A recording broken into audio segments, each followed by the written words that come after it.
ಮಗ ಈಜಿಪ್ಟಿನಲ್ಲಿ 100 ವರ್ಷಗಳ ಹಿಂದಿನ ಮಮ್ಮಿ ನೋಡಿ ಬಂದ. ಮನೆಗೆ ಬಂದ ನಂತರ ಮಮ್ಮಿ ಬದಲು ಅಮ್ಮ ಎಂದು ಕರೆಯಲು ಶುರು ಮಾಡಿಕೊಂಡ. ಮೊದಲು ಹೇಳುತ್ತಿದ್ದಳು ಅತ್ತೆ, ಅಳಿಯ ಹೋಳಿಗೆ ಮಾಡಿದ್ದೇನೆ, ತಪ್ಪದೇ ಬರುತ್ತೀಯಾ? ಈಗೀಗ ಅದೇ ಅತ್ತೆ ಹೇಳುತ್ತಾಳಂತೆ, ಅಳಿಯ ಮನೆಯನ್ನು ಇನ್ನಷ್ಟು ಕ್ಲೀನಾಗಿ ತೊಳೆಯಯ್ಯ. ಕಾಂತ ಜೊತೆಗಿದ್ದಾಗ ಸಾಧ್ಯವಿಲ್ಲ ಏಕಾಂತ, ಆಗ ಏನಿದ್ದರೂ ಸುಖಾಂತ, ಇಲ್ಲದಿದ್ದರೆ ಕಾಂತ ಫುಲ್ ಚಿಂತಾಕ್ರಾಂತ. ಪ್ರಿಯಾ ನೀನು ಕೊಡಿಸುವುದು ಬೇಡ ಶೋಕಿಗೊಂದು ಸಾರೋಟ, ಕೊಡಿಸಿದರೂ ಸಾಕು ನಿತ್ಯ ಸಾರು ಊಟ. ರಂಬೆ ಊರ್ವಶಿ ಮೇನಕೆ ತಿಲೋತ್ತಮೆಯರಿಗಿಂತ ಚೆಲುವೆ ಆತನ ಹೆಂಡತಿ. ಆದರೂ ಆತನಿಗೆ ಪಕ್ಕದ ಮನೆ ಪ್ರೀತಿ ಮೇಲೆ ಹೆಚ್ಚಿನ ಒಲುಮೆ. ನಮಸ್ಕಾರ ವೀಕ್ಷಕರೇ, ವಿಶ್ವವಾಣಿ ಟಿ ವಿ ಸ್ಪೆಷಲ್ನ ಈ ವಿಶೇಷ ಕಾರ್ಯಕ್ರಮಕ್ಕೆ ನಿಮಗೆಲ್ಲ ಸ್ವಾಗತ. ನಮ್ಮ ಜೊತೆಗಿದ್ದಾರೆ ಇವತ್ತು ಒಬ್ಬರು ವಿಶೇಷ ಅತಿಥಿ. ನಾವು ಪತ್ರಕರ್ತರನ್ನು ಮಾತನಾಡಿಸೋದು ಬಹಳ ವಿರಳ. ಟಿ ವಿ ಸಂದರ್ಶನಗಳನ್ನು ಮಾಡುವಂಥದ್ದು ಬಹಳ ವಿರಳವಾಗಿ ನಡೀತದೆ. ಹಾಗೆ ಮಾಡಬೇಕಾದ್ರೆ ಅವರೊಂಥರ ವಿಶೇಷವಾದಂತಹ ಪ್ರತಿಭೆ ಆಗಿರಬೇಕು. ತಮ್ಮ ಸಾಧನೆಯ ಮೂಲಕ, ತಮ್ಮ ಬರಹದ ಮೂಲಕ ನಾಡಿನಾದ್ಯಂತ ಹೆಸರಾಗಿರಬೇಕು, ಅಥವಾ ವಿಶೇಷವಾದಂಥ ಒಂದು ಕೊಡುಗೆಯನ್ನು ಕೊಟ್ಟಿರಬೇಕು. ಅಂಥ ಒಬ್ಬ ವ್ಯಕ್ತಿ ನಮ್ಮ ಜೊತೆಗೆ ಇವತ್ತಿದ್ದಾರೆ. ಇವರು ಕೇವಲ ಪತ್ರಕರ್ತರಲ್ಲ, ಇವರ ಪ್ರತಿಭೆಗೆ ಬಹಳ ಮುಖಗಳಿವೆ. ಇವರು ಆಡಳಿತಗಾರರಾಗಿಯೂ ಹೆಸರು ಮಾಡಿದ್ದಾರೆ. ಪತ್ರಕರ್ತರಾಗಿ ಬೇರೆ ಬೇರೆ ವಿಧದ ಪತ್ರಿಕೋದ್ಯಮದಲ್ಲಿ, ಅಂದರೆ ವಾರಪತ್ರಿಕೆಯಲ್ಲಿ, ದಿನಪತ್ರಿಕೆಯಲ್ಲಿ, ವೆಬ್ ಮ್ಯಾಗಝಿನ್ನಲ್ಲಿ, ಡಿಜಿಟಲ್ ಮೀಡಿಯಾದಲ್ಲೂ ಕೂಡ ಕೆಲಸ ಮಾಡಿದಂಥವರು. ಆಮೇಲೆ ಇತ್ತೀಚೆಗೆ ಅವರು ತಮ್ಮ ಪತ್ರಿಕೋದ್ಯಮದಿಂದ ಸ್ವಲ್ಪ ಹಿಂದೆ ಸರಿದಿದ್ದರೂ ಕೂಡ ಅಂಕಣಕಾರರಾಗಿ ಹಲವು ಪತ್ರಿಕೆಗಳಲ್ಲಿ ಬರೀತಾ ನಾಡಿನಾದ್ಯಂತ ತಮ್ಮ ಬರಹದ ಛಾಪನ್ನು ಜನರಲ್ಲಿ ಆ ಪ್ರಭಾವವನ್ನು ಬೀರ್ತಾ ಇರುವಂಥ ಈ ವಿಶಿಷ್ಟ ವ್ಯಕ್ತಿ ಶ್ರೀಯುತ ರಾಜು ಅಡಕಳ್ಳಿ ಅವರು. ಬನ್ನಿ, ಇವರ ಹೊಸ ಪುಸ್ತಕ ಕೂಡ ಇದೇ ವಾರ ಬಿಡುಗಡೆ ಆಗ್ತಾ ಇದೆ. ಈ ಒಂದು ಹಿನ್ನೆಲೆಯಲ್ಲಿ ಅವ್ರನ್ನ ನಾವು ಮಾತಾಡಿಸ್ತಾ ಇದ್ದೇವೆ. ನಮಸ್ತೆ ಸರ್. ನಮಸ್ಕಾರ. ರಾಜು ಅಡಕಳ್ಳಿ ಅಂತ ಅಂದ ಕೂಡಲೇ ನಮ್ಮ ಮನೋಭಿತ್ತಿಯಲ್ಲಿ ಮೂಡುವಂಥದ್ದು ನಿಮ್ಮ ಬರಹದ ಶೈಲಿ.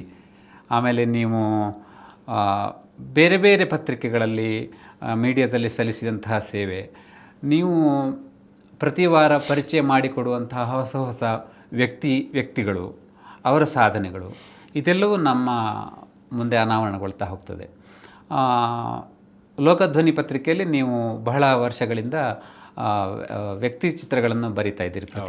ಪ್ರತಿ ಗುರುವಾರ ಅದು ಪ್ರಕಟ ಆಗ್ತಾ ಇದೆ. ಅದರ 4ನೇ ಪುಸ್ತಕ ಕೂಡ ಇದೇ ವಾರ ಬಿಡುಗಡೆ ಆಗ್ತಾ ಇದೆ, ಗೆದ್ದವರ ಕಥೆಗಳು ಅಂತ, ವ್ಯಕ್ತಿ ಶಕ್ತಿ ಅನ್ನುವಂಥ ಕಾಲಮ್ನಲ್ಲಿ. ಸರ್, ಹೇಗೆ ನಿಮಗೆ, ಅಂದರೆ ಒಬ್ಬ ವ್ಯಕ್ತಿಯ ಪರಿಚಯ ಮಾಡಿಕೊಡುವುದು ಅನ್ನುವಂಥದ್ದು, ಅದು ಕೇವಲ ಪರಿಚಯವೋ ಅಥವಾ ನಿಮ್ಮ ಪತ್ರಿಕೋದ್ಯಮದ ಇಷ್ಟು ವರ್ಷಗಳ ಹಿನ್ನೆಲೆಯಲ್ಲಿ ಹೇಳುವುದಾದರೆ, ಒಬ್ಬ ವ್ಯಕ್ತಿಯನ್ನು ಅರ್ಥ ಮಾಡಿಕೊಳ್ಳುವಂತಹ ಬಗ್ಗೆ ಹೇಗೆ, ಅವನ ಸಾಧನೆಯನ್ನು ಅರ್ಥ ಮಾಡಿಕೊಳ್ಳುವುದು, ಅದರ ಬಗ್ಗೆ ಒಳನೋಟಗಳನ್ನು ಕೊಡುವುದು ಜನತೆಗೆ, ಇದು ಹೇಗೆ ಒಬ್ಬ ಪತ್ರಕರ್ತನಿಗೆ ಮುಖ್ಯ, ಮತ್ತು ನೀವು ಅದನ್ನು ಹೇಗೆ ಮಾಡ್ತೀರಿ ಅನ್ನುವಂಥದ್ರ ಬಗ್ಗೆ ಒಂದು ಒಳನೋಟ ಬೇಕಾಗಿತ್ತು. ಇಲ್ಲ, ಆ್ಯಕ್ಚುಲಿ ವ್ಯಕ್ತಿಯ ಪರಿಚಯ ಮಾಡುವಂಥದ್ದು ಮೇಲ್ನೋಟಕ್ಕೆ ಭಾಳ ಸುಲಭವಾಗಿರುವಂಥದ್ದು. ಯಾಕೆಂತಂದರೆ ಅವನು ಬಯೋಡೇಟಾ ಇಟ್ಕೊಳ್ಳುವಂಥದ್ದು, ಬರೆಯುವಂಥದ್ದು, ಅದು ಭಾಳ ನೀರಸವಾದ ಪರಿಚಯ ಆಗುತ್ತೆ. ಆದರೆ ಅದನ್ನು ಎಷ್ಟರ ಮಟ್ಟಿಗೆ ನಾವು ಕಲಾತ್ಮಕವಾಗಿ ಹೇಳಲಿಕ್ಕೆ ಸಾಧ್ಯ. ಒಂದು ವ್ಯಕ್ತಿಯನ್ನು ಇಟ್ಕೊಂಡು ಅಲ್ಲಿಯ ಪರಿಸರವನ್ನು, ಅಥವಾ ಅವನ ಜೊತೆಗಿರುವಂಥವ್ರ ಬಗ್ಗೆ, ಅಥವಾ ಅವನ ಪೇರೆಂಟ್ಸ್ ಬಗ್ಗೆ, ಅವನ ಭಾಷೆ ಬಗ್ಗೆ, ಅವನ ಒಳನೋಟಗಳ ಬಗ್ಗೆ, ಅಥವಾ ಅವನ ಸಾಧನೆಗಳ ಬಗ್ಗೆ ಹೇಳುವಂಥದ್ದು ಇದೆಯಲ್ಲ, ಅದು ಒಂದು ಚಾಲೆಂಜಿಂಗ್ ಆಗಿ ಒಂದು ಭಾಗ. ಇನ್ನೊಂದು ಮುಖ್ಯವಾಗಿ ಭಾಷೆ ಮತ್ತು ಕ್ರಿಯೇಟಿವಿಟಿ, ನಮ್ಮ ಭಾಷೆ ಮತ್ತು ಅವ್ರ ಭಾಷೆ ಎರಡನ್ನೂ ಒಂದು ಸಮ್ಮಿಳಿತಗೊಳಿಸ್ಕೊಂಡು, ಆಮೇಲೆ ಈಗ ಯಾರೋ ನಮ್ಮ ಉತ್ತರ ಕನ್ನಡದವರು, ಎಸ್ಪೆಷಲಿ ಉತ್ತರ ಕನ್ನಡದ ವ್ಯಕ್ತಿಗಳ ಬಗ್ಗೆ ಬರೆಯುವಾಗ ಅಲ್ಲಿಯ ನುಡಿಗಟ್ಟಿರ್ಬೋದು, ಅಲ್ಲಿಯ ಅವರ ಮನೆ ಭಾಷೆ ಇರ್ಬೋದು, ಅಥವಾ ಸ್ವಲ್ಪ ಮಟ್ಟಿಗೆ ಕೊಂಕಣಿ, ಬಾರ್ಡ್ರಲ್ಲಿ ಹೋದರೆ ತುಳು, ಅದರ ಪ್ರಭಾವಗಳಿರ್ಬೋದು. ಇದನ್ನೆಲ್ಲ ಒಂದು ನೋಡಿಕೊಂಡು ನಾವು ಅನಾವರಣಗೊಳಿಸಿದರೆ ಅದು ತುಂಬ ಆಸಕ್ತಿಪೂರ್ಣವಾಗುತ್ತೆ. ಇಲ್ಲಾಂದರೆ ಅವನು ಒಂದು ವ್ಯಕ್ತಿ ಇಂಥ ಕಡೆ ಹುಟ್ಟಿದ, ಇಂಥ ಕಡೆ ಬೆಳೆದ, ಇಂಥ ಕಡೆ ಕಾಲೇಜಿಗೆ ಹೋದ, ಆಮೇಲೆ ನೌಕರಿ ಇಷ್ಟು ವರ್ಷ ಮಾಡ್ದ, ಅಥವಾ ಇಂಥ ಒಂದು ಅವಾರ್ಡ್ ತೊಗೊಂಡ, ಇಷ್ಟು ಭಾಳ ನೀರಸ ಆಗುತ್ತೆ. ಅದು ವ್ಯಕ್ತಿ ಪರಿಚಯ ಅಲ್ವೇ ಅಲ್ಲ. ಅದು ದಟ್ ಇಸ್ ಬಯೋಡೇಟಾ ನನ್ನ ದೃಷ್ಟಿಯಲ್ಲಿ. ನೀವು ಅದನ್ನು ಭಾಳ ಕುತೂಹಲವಾಗಿ, ಸ್ವಾರಸ್ಯವಾಗಿ ಹೇಳುವಂಥದ್ದು ಇದೆಯಲ್ಲ. ಈಗ ಉದಾಹರಣೆಗೆ ನೀವು ಎಷ್ಟೋ ನುಡಿಗಟ್ಟಿರ್ಬೋದು, ಗಾದೆ ಮಾತು, ಎಸ್ಪೆಷಲಿ ಗಾದೆ ಮಾತುಗಳನ್ನು ಬಳಸ್ಬೋದು. ಈಗ ಈ ಉದಾಹರಣೆಗೆ ಹಾಸಿಗೆ ಇದ್ದಷ್ಟೇ ಕಾಲು ಚಾಚು ಅಂತ ಗಾದೆ ಇದೆ. ಅದನ್ನು ನಾವು ಬರೆದ್ರೆ ತುಂಬ ನೀರಸ ಆಗುತ್ತೆ, ತುಂಬ ಕ್ಲೀಶೆ, ಅದು ಎಲ್ಲರಿಗೂ ಗೊತ್ತಿರೋದು. ಅದ್ರ ಬದಲು ನೀವು ಅದೇ ಗಾದೆಯನ್ನು ನಿಮ್ಮ ಕಾಲಿಗೆ ತಕ್ಕಂತೆ ಕಾಲಿನ ಸೈಜಿಗೆ ತಕ್ಕಂತೆ ಹಾಸಿಗೆ ಮಾಡಿಸಿಕೊಳ್ಳಬೇಕು. ಅದನ್ನು ಟ್ವಿಸ್ಟ್ ಮಾಡಬೇಕು ಅಥವಾ ಫನ್ ಮಾಡಬೇಕು ಅಥವಾ ಫನ್ ಮಾಡಬೇಕು. ಆ ರೀತಿಯ ಒಂದಷ್ಟು ಕಲೆಯನ್ನು ನಾವು ನಮ್ಮ ರೈಟಿಂಗ್ನಲ್ಲಿ ಅಳವಡಿಸ್ಕೊಂಡ್ರೆ ಮತ್ತು ಈ ಕೆಲವು ಹೊಸ ಹೊಸ ಶಬ್ದಗಳು ನಮ್ಮಲ್ಲಿ ಎಷ್ಟೋ ನಾವು ಆಡೋ ಭಾಷೆಗಳಲ್ಲಿ ಬಳಸುವಂಥದ್ದು ನಾವು ಬರೆಯುವಾಗ ಅದನ್ನು ಬಳಸೋದಿಲ್ಲ. ಭಾಳ ನಾವು ಬರೆಯುವಾಗ ಕಾನ್ಷಿಯಸ್ ಆಗಿಬಿಡ್ತೀವಿ. ತುಂಬ ಅವರು ಹೇಳಿದರು, ಮಾಡಿದರು, ಉದ್ದೇಶಿಸಿ ಹೇಳಿದರು, ಅಭಿಪ್ರಾಯ ಪಟ್ಟರು, ಈ ಥರದ ಒಂದಷ್ಟು ಒಂದು 250 ಶಬ್ದವನ್ನು ನಾವು ಅದನ್ನೇ ಮಿಕ್ಸ್ ಮಾಡಿಕೊಂಡು ಮುಂದುವರ್ಸ್ಕೊಂಡು ಹೋಗ್ತೀವಿ ಬರಹಗಾರಿಕೆಯಲ್ಲಿ. ಆದರೆ ಮಾತಿನಲ್ಲಿ ಹಾಗಲ್ಲ. ಮಾತಿನಲ್ಲಿ ನಮ್ಮದು ಯಾರ ಹತ್ರ ನೀವು ಮಾತಾಡಿ ಅಥವಾ ನಾನು ಮಾತಾಡ್ತೇನೆ ತುಂಬ ಸ್ವಾರಸ್ಯವಾಗಿ ಹೋಗ್ತಾ ಇರುತ್ತೆ, ಸ್ಪಾಂಟೇನಿಯಸ್ ಆಗಿ ಶಬ್ದಗಳು ಬರ್ತಾ ಇರುತ್ತೆ. ಬರೆಯುವಾಗ ನಾವು ಕಾನ್ಷಿಯಸ್ ಆಗಿಬಿಡ್ತೀವಿ, ಅದು ಆಗಬಾರ್ದು. ಈಗ ಉದಾಹರಣೆಗೆ ನೋಡಿ, ಒಂದು ಉದಾಹರಣೆಗೆ ಹೇಳ್ತೇವೆ. ಒಂದು ನರಪೇತಲ್ ಮನುಷ್ಯ ಅಂತ ಹೇಳ್ತೀವಿ. ನರಪೇತಲ ಅಂದರೆ ಯಾರೊಬ್ಬ ಭಾಳ ಸಣಕಲಾಗಿರುವಂಥ ವ್ಯಕ್ತಿ. ನೀವು ಅದನ್ನು, ನಾನು ಮೊನ್ನೆ ಒಂದು ಪ್ರಯೋಗ ಮಾಡಿದೆ, ನಮ್ಮ ವ್ಯಕ್ತಿ ಶಕ್ತಿ ಕಾಲಮ್ನಲ್ಲೇ ಮಾಡಿದೆ. ಒಂದು ಮರ ವೀಕ್ ಆದಾಗ, ಮರ ಸಣಕಲಾದಾಗ ಮರಪೇತಲ ಅಂತ ಬಳಸಿದೆ ನಾನು. ಅಥವಾ ಗಿಡ ವೀಕ್ ಆದಾಗ, ಅದು ತುಂಬ ನೀರಿಲ್ಲದೆ ಅಥವಾ ಏನೋ ಕೃಷಿವಾಗಿರುವಂಥದ್ದು, ಬರಗಾಲದಲ್ಲಿ ಒಂದು ಗಿಡ ಇರುತ್ತಲ್ಲ, ಅದಕ್ಕೆ ಗಿಡಪೇತಲ ಅಂತ ಬಳಸಿದೆ. ಸೊ ಅದು 2 ಶಬ್ದವನ್ನು ಪರ್ಪಸ್ಲಿ ನಾನು ಬಳಸಿದೆ. ಯಾಕಂದರೆ ಅದು ಒಂದು ಕಾಯಿನ್ ಆಗಲಿ, ಅದು ಸ್ವಲ್ಪ ಆಡುಭಾಷೆಯಲ್ಲಿ ಅದು ಬರಲಿ ಅಂಥೇಳಿ. ನನಗೆ ನಮ್ಮ ರೀಡರ್ಸಿಂದ ತುಂಬ ಒಳ್ಳೆಯ ಪ್ರತಿಕ್ರಿಯೆ ಬಂತದ್ದು. ಈಗ ನಮ್ಮ ಉತ್ತರ ಕನ್ನಡದಲ್ಲಿ ಈಗ ನೀವು ಇಲ್ಲೆಲ್ಲ ಬಳಸ್ತೀವಿ, ದಗಲ್ಬಾಜಿತನ ಅಂತ ಭಾಳ ಪ್ರಚಾರದಲ್ಲಿದೆ, ಎಲ್ಲರೂ ಬಳಸ್ತಾರೆ. ಆದರೆ ನಮ್ಮ ಉತ್ತರ ಕನ್ನಡದಲ್ಲಿ, ದಕ್ಷಿಣ ಕನ್ನಡದಲ್ಲಿ ನಿಮಗೆ ಗೊತ್ತಿರುತ್ತೆ, ಕೆತ್ತೆಬಾಜಿತನ ಅಂತ ಒಂದಿದೆ. ಅದನ್ನು ಯಾರು ಬರೆಯೋದಿಲ್ಲ, ಆದರೆ ಆಡು ಭಾಷೆಯಲ್ಲಿ ಬಳಸ್ತಾರೆ. ಅದೊಂದು ವಿಚಿತ್ರ. ಅದಕ್ಕಾಗಿ ನಾನು ಅದನ್ನು ನನ್ನ ರೈಟಿಂಗ್ನಲ್ಲಿ ಅದನ್ನು ತೊಗೊಂಡ್ಬಂದೆ. ಹೀಗಾಗಿ ತುಂಬ ಅದು ಅಂಕಣ ವಿಶೇಷವಾಗಿ ಬಂತು. ನೀವು ಬಹಳ ವರ್ಷಗಳಿಂದ ಈ ವ್ಯಕ್ತಿ ಚಿತ್ರಣಗಳನ್ನು ಬರಿತಾ ಇದ್ದೀರಿ. ವ್ಯಕ್ತಿಗಳ ಕೊರತೆ ಆಗುತ್ತೆ ಅಂತ ಯಾವತ್ತಾದ್ರೂ ಅನಿಸಿದೆಯಾ? ಇಲ್ಲ, ಅದು ಕೊರತೆ ಆಗಲ್ಲ. ನಾವು ನೋಡುವ ದೃಷ್ಟಿಕೋನ ಹೇಗಿರುತ್ತೆ ಅಂತ ಹೇಳೋದ್ರ ಮೇಲೆ ಹೋಗುತ್ತೆ. ಅದು ಹೇಗೆ ನೀವು ಅಂಥ ವ್ಯಕ್ತಿಗಳನ್ನು ಸಂಪಾದಿಸ್ತೀರಿ ಅದಕ್ಕೆ ಬರ್ತೀನಿ, ಆ ಪಾಯಿಂಟಿಗೆ ಬರ್ತೀನಿ. ಈಗ ನಾನು ವ್ಯಕ್ತಿ ಚಿತ್ರ ಬರೀಬೇಕು ಅಂತಂದರೆ, ನನಗೆ ನಮ್ಮ ಉತ್ತರ ಕನ್ನಡದಲ್ಲಿ ಇದ್ದುಕೊಂಡು ನಾನು ಯಾವುದೋ ಅದಾನಿ ಬಗ್ಗೆ ಯೋಚನೆ ಮಾಡೋದಲ್ಲ, ಅಂಬಾನಿ ಬಗ್ಗೆ ಯೋಚನೆ ಮಾಡೋದಲ್ಲ, ಯಾವುದೋ ಜುಂಜನವಾಲಾ ಬಗ್ಗೆ ಯೋಚನೆ ಮಾಡುವಂಥದ್ದಲ್ಲ. ನನ್ನ ಅಕ್ಕಪಕ್ಕದಲ್ಲಿ ಎಷ್ಟೋ ಜನ ಇರ್ತಾರೆ, ನಾವು ಅವ್ರನ್ನ ಗಮನಿಸಿರಲ್ಲ. ಯಾರೋ ಒಬ್ಬರು ನಾನು ಮೊನ್ನೆ ಹೊನ್ನಾವರದ ಹತ್ರ ಅರೆ ಅಂಗಡಿ ಅಂತ ಒಂದು ಹಳ್ಳಿ, ಅಲ್ಲಿ ಒಂದ್ಬಳು ಊಟಕ್ಕೆ ಗತಿ ಇಲ್ಲ ಪಾಪ, ಹೆಣ್ಮಗಳು, ಅವಳು ಲಲಿತಾ ಅಂತ ಅವಳ ಹೆಸರು. ನಾನು ಹೋದಾಗ ಅದೇನೋ ಜೂ ಥರ ಕಾಣ್ತು ಅದು ಅರೆ ಅಂಗಡಿಯಲ್ಲಿ. ಅದೇನು ಜೂ ಅಲ್ಲಿ ಗುಡ್ಡದ ಮೇಲೆ ಜೂ ಯಾಕೆ ಮಾಡಿದ್ದಾರೆ ಅಂತ ನೋಡಿದ್ರೆ, ಅಲ್ಲೊಂದು 200-300 ನಾಯಿ ಬೆಕ್ಕುಗಳನ್ನೆಲ್ಲ ಸಾಕ್ಕೊಂಡಿದ್ದಾಳೆ ಅವಳು. ಎಲ್ಲ ಈ ರಸ್ತೆಯಲ್ಲಿ ಆಕ್ಸಿಡೆಂಟ್ ಆಗಿ ಪೆಟ್ಟಾಗಿರುವಂಥದ್ದು ಅಥವಾ ಬಿಟ್ಟಿರುವಂಥದ್ದು ಅಥವಾ ತುಂಬ ಕಷ್ಟದಲ್ಲಿರುವಂಥ ಪ್ರಾಣಿಗಳನ್ನೆಲ್ಲ ಸಾಕ್ಕೊಂಡಿದ್ದಾರೆ. ಕೆಲವು ದನಗಳೂ ಇವೆ, ಹಸುಗಳು ಇವೆ. ಕೊನೆಗೆ ಹತ್ತಿರ ನೋಡಿದಾಗ ಗೊತ್ತಾಯಿತು, ಅವಳು ಅದನ್ನೆಲ್ಲ ಒಂಥರ ದತ್ತು ಮಕ್ಕಳ ಥರದನ್ನೇ ಸಾಕ್ತಾ ಇದ್ದಾಳೆ. ಇವಳಿಗೆ ಊಟಕ್ಕೆ ಗತಿ ಇಲ್ಲ, ಯಾರೋ ಒಂದು ಅಲ್ಪ ಸ್ವಲ್ಪ ಸಹಾಯ ಮಾಡ್ತಾರೆ, ಅದನ್ನೆಲ್ಲ ಸೇರಿಸ್ಕೊಂಡು ಇವಳು ತುಂಬ ವರ್ಷಗಳಿಂದ ಆ ಒಂದು ದೊಡ್ಡ ಸೇವೆಯನ್ನು ಮಾಡ್ತಾ ಇದ್ದಾಳೆ. ಅದು ನನ್ನ ದೃಷ್ಟಿಯಲ್ಲಿ ಯಾವುದೇ ರಾಜ್ಯೋತ್ಸವ ಪ್ರಶಸ್ತಿ ಅಲ್ಲ, ರಾಷ್ಟ್ರ ಪ್ರಶಸ್ತಿ ಅಲ್ಲ, ಅದಕ್ಕಿಂತ ದೊಡ್ಡ ಸಾಧನೆ ಅವಳದ್ದು. ಒಬ್ಬರೂ ಅದನ್ನು ಗಮನಿಸಿರಲಿಲ್ಲ. ನಾವು ನಮ್ಮ ಕಾಲಮ್ನಲ್ಲಿ ಬರೆದ ನಂತರ ಸಾಕಷ್ಟು ಅವಳಿಗೆ ಪ್ರತಿಕ್ರಿಯೆ ಬಂತು. ಕೆಲವರು ಸರ್ಕಾರಿ ಅಧಿಕಾರಿಗಳು ಹೋಗಿ ನೋಡ್ಕೊಂಡ್ಬಂದರು. ಸೊ ಆ ರೀತಿ ಕೆಲವು ಕೆಲಸಗಳಾಯಿತು. ಸೊ ಅಂದರೆ ನಾನು ಹೇಳುವಂಥದ್ದು, ನೀವು ಕೇಳಿದ್ರಲ್ಲ ಎಲ್ಲಿ ಹೇಗೆ ಹುಡುಕ್ತೀರಿ ಅಂತ ಹೇಳುವಂಥದ್ದು, ಈ ಥರದವ್ರು ತುಂಬ ಜನ ಇರ್ತಾರೆ. ನೀವು ನಮ್ಮ ಅಕ್ಕಪಕ್ಕದವ್ರು ನಾವು ಗಮನಿಸುವಂಥ ಆ ಒಂದು ಏನು ನಮ್ಮ ಒಳಗಣ್ಣಿರ್ಬೇಕಷ್ಟೇ. ಆ ಹುಡುಕಾಟ ಮತ್ತೆ ಆ ತಿರುಗಾಟ ಕೂಡ ತುಂಬ ಮುಖ್ಯ ಆಗುತ್ತೆ. ಅದಿರಬೇಕಾಗತ್ತೆ. ನೀವು ಪ್ರವಾಸ ಕೂಡ ತುಂಬ ಹೋಗ್ತೀರಿ ಅಂತ ಕೇಳಿ ಮಾಡಲೇಬೇಕಾಗತ್ತೆ. ಯಾಕಂದರೆ ಅದು ಇಲ್ಲಾಂದರೆ ಏನಾಗುತ್ತೆ, ನೀವು ಎಲ್ಲವನ್ನೂ ನಮ್ಮ ಮನೆ ಬಾಗಿಲಿಗೆ ಬಂದು ಬೀಳಬೇಕು ಅಂತಂದರೆ ಅದು ತುಂಬ ಪೇಲವ ಆಗಿಬಿಡುತ್ತೆ. ಯಾಕಂತಂದರೆ ಆವಾಗ ಏನಾಗುತ್ತೆ, ನೀವು ಜಸ್ಟ್ ನಿಮ್ಮ ಮೊಬೈಲನ್ನು ಅಥವಾ ಕಂಪ್ಯೂಟರ್ನ ನೀವು ಡಿಪೆಂಡ್ ಆಗಿರಬೇಕಾಗತ್ತೆ. ಅದರಿಂದ ನಿಮಗೆ ಜೀವನಾನುಭವ ಜಾಸ್ತಿ ಸಿಗಲಿಕ್ಕಿಲ್ಲ. ಹೀಗಾಗಿ ನಿಮ್ಮ ಜೀವನಾನುಭವ ಇದ್ದಷ್ಟು, ಓಡಾಡಿದಷ್ಟು, ಜನರ ಸಂಪರ್ಕ ಇಟ್ಕೊಂಡಷ್ಟು ಅದರ ಏನು ವೈವಿಧ್ಯತೆ ಜಾಸ್ತಿ ಆಗುತ್ತೆ ಅಂತ ನನಗನ್ಸುತ್ತೆ.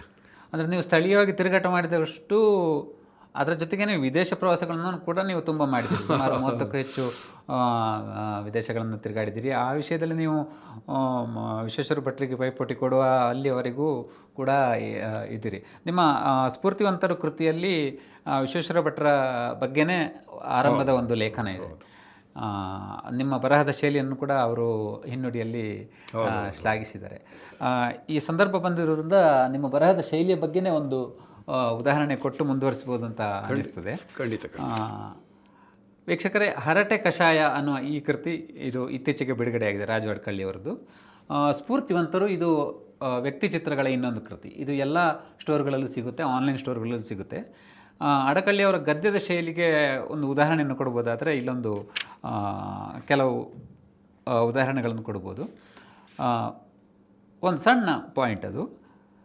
ಗುಂಡು ಹಾಕದಿರುವವನು ನೀರಸ, ಗುಂಡು ಹಾಕುವವನಿಗೆ ಹೀಗೂ ಹೇಳಬಹುದು, ನೀ ರಸ ಅಂತ ಅನ್ನೋದು.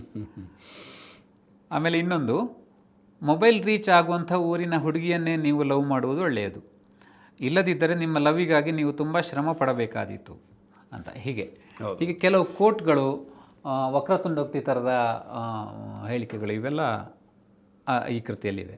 ನಿಮ್ಮ ವ್ಯಕ್ತಿಶಕ್ತಿ ಕೂಡ ಇಂಥ ವಾಕ್ಯಗಳಿಂದ ರೂಪುಗೊಳ್ತಾ ಹೋಗುತ್ತೆ.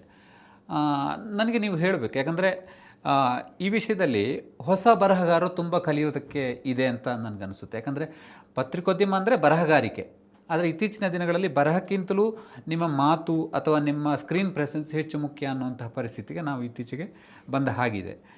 ಇಂಥ ಸಂದರ್ಭದಲ್ಲಿ ಬರಹಗಾರಿಕೆ ಅನ್ನೋದು ಪತ್ರಕರ್ತನಿಗೆ ಎಷ್ಟು ಮುಖ್ಯ ಅನ್ನುವಂಥದ್ದನ್ನು ನಿಮ್ಮ ಅನುಭವದ ಮೂಲಕ ನೀವು ಕಂಡುಕೊಂಡಿದ್ದೀರಿ ಅಂತ. ಬರಹಗಾರಿಕೆನೇ ಅದು ಒಂದು ರೀತಿಯ ಪತ್ರಕರ್ತನ ಆತ್ಮ. ಅದನ್ನು ನಾವು ಯಾವುದೇ ದೃಷ್ಟಿಯಲ್ಲಿ ಅಲ್ಲಿ ರಾಜಿ ಇಟ್ಕೊಳ್ಳಿಕ್ಕಿಲ್ಲ. ನಿಮ್ಮ ಬರಹಗಾರಿಕೆಯನ್ನು ನೀವು ನಿಮ್ಮ ಓದಿನ ಮೂಲಕ ಅಥವಾ ನಿಮ್ಮ ಜೀವನದ ಅನುಭವದ ಮೂಲಕ ಎಷ್ಟೆಷ್ಟು ಪ್ರತಿ ದಿವಸನೂ ನಾವು ಅಪ್ಡೇಟ್ ಆಗ್ತಾನೆ ಇರಬೇಕಾಗತ್ತೆ. ಈಗ ನಾನು ಒಂದು ಪುಸ್ತಕ ಬರಿತೀನಿ ಅಂತಂದರೆ ಏನೂ ಓದ್ದೇನೆ, ಒಂದು ತಿಂಗಳ ನಾನು ಏನೂ ಓದ್ದೇನೆ ಬರೀ ಪುಸ್ತಕನ ಬರಿತೀನಿ ಅಂದರೆ ಆಗಲ್ಲ.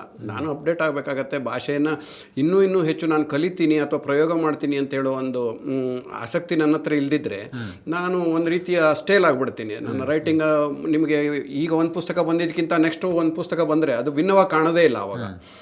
ಸೊ ಈಗ ನೀವು ಗಮನಿಸಿ, ನಾನು ಇತ್ತೀಚೆಗೆ ಗಮನಿಸ್ತಾ ಇರುವಂಥದ್ದು ರೈಟಿಂಗ್ ಟ್ರೆಂಡ್ ಬಗ್ಗೆ ನೀವು ಪ್ರಸ್ತಾಪ ಮಾಡಿದ್ರಲ್ಲ. ಸಾಮಾನ್ಯವಾಗಿ ಹಿಂದಿನ ಲೇಖಕರು ಏನು ಈ ಹಾಸ್ಯವನ್ನು, ನಾನು ಹೇಳೋದು ತಮಾಷೆ ಅಂತಲ್ಲ, ಅದು ಒಂದು ರೀತಿಯ ಸೀರಿಯಸ್ ಹಾಸ್ಯಗಳಿರುತ್ತೆ. ಅದರಲ್ಲಿ ಭಾಷೆಯ ವೈವಿಧ್ಯತೆ ಇರುತ್ತೆ ಅಥವಾ ವ್ಯಕ್ತಿಗಳನ್ನು ವಿಡಂಬನೆ ರೀತಿಯಲ್ಲಿ ನೋಡುವಂಥದ್ದಿರುತ್ತೆ. ಹಾಸ್ಯ ಅಂದರೆ ಅಪಹಾಸ್ಯ ಅಲ್ಲ, ಅದಕ್ಕೆ ಅದರದ್ದೇ ಆದ ಒಂದು ಸೀರಿಯಸ್ನೆಸ್ ಇರುತ್ತೆ. ನೀವು ಯಾವುದನ್ನು ಹಾಸ್ಯ ಮಾಡಬೇಕು, ಯಾವುದನ್ನು ಬಿಡಬಾರ್ದು ಹೇಳೋ ಪ್ರಜ್ಞೆ ಕೂಡ ನಮಗೆ ಇರಬೇಕಾಗತ್ತೆ. ಯಾರೊಬ್ಬನು ಕಷ್ಟದಲ್ಲಿ ಸಿಕ್ಕಾಕೊಂಡಿದ್ದಾನೆ ಅಥವಾ ಏನೋ ಒಂದು ಪ್ರವಾಹ ಅಥವಾ ಇನ್ನೊಂದು ಯಾವುದೊಂದು ಅಗ್ನಿ ಅನಾಹುತ ಆಗಿದೆ, ಆವಾಗ ನಾವು ಹಾಸ್ಯ ಮಾಡುವಂಥದ್ದಲ್ಲ. ಯಾವುದಕ್ಕೆ ಹಾಸ್ಯ ಮಾಡಬೇಕು, ಎಲ್ಲಿ ಮಾಡಬೇಕು ಅಂತ ನಾವು ಅದನ್ನು ಭಾಷೆನಲ್ಲೂ ನಮ್ಮ ಕನ್ನಡ ಸಮೃದ್ಧವಾಗಿ ನಾವು ಅದನ್ನು ಉಪಯೋಗಿಸ್ಕೊಳ್ಬೋದು.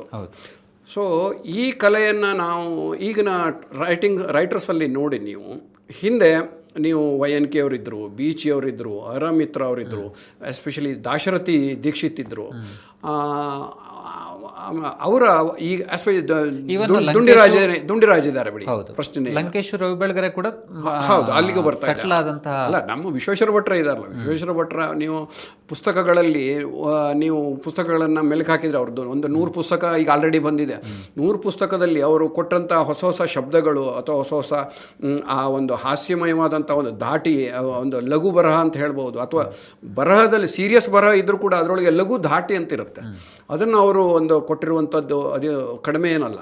ಅದು ಆ ಒಂದು ಟ್ರೆಂಡ್ ಇದೆಯಲ್ಲ, ಅದನ್ನು ಇವತ್ತು ಹೀಗೆ ಒಂದು 10 ಜನ ಲೇಖಕರ ಹೆಸರು ಹೇಳ್ಬೋದು ಬಿಟ್ಟರೆ, ಬೇರೆಯವರು ಸಾಕಷ್ಟು ಕತೆ ಬರಿತಾ ಇದ್ದಾರೆ, ಕವನ ಬರಿತಾ ಇದ್ದಾರೆ. ಆದರೆ ಈ ಪನ್ ಆ್ಯಂಡ್ ಫನ್ನನ್ನು ಅಥವಾ ಒಂದು ವಿಟ್ಟಿ ಸ್ಟೈಲನ್ನು ಜಾಸ್ತಿ ನಮ್ಮವರು ರೈಟರ್ಸು ಅದನ್ನು ಎಕ್ಸ್ಪ್ಲಾಯ್ಟ್ ಮಾಡ್ತಾ ಇಲ್ಲ, ಅದನ್ನು ಬಳಸ್ಕೊಳ್ತಾ ಇಲ್ಲ.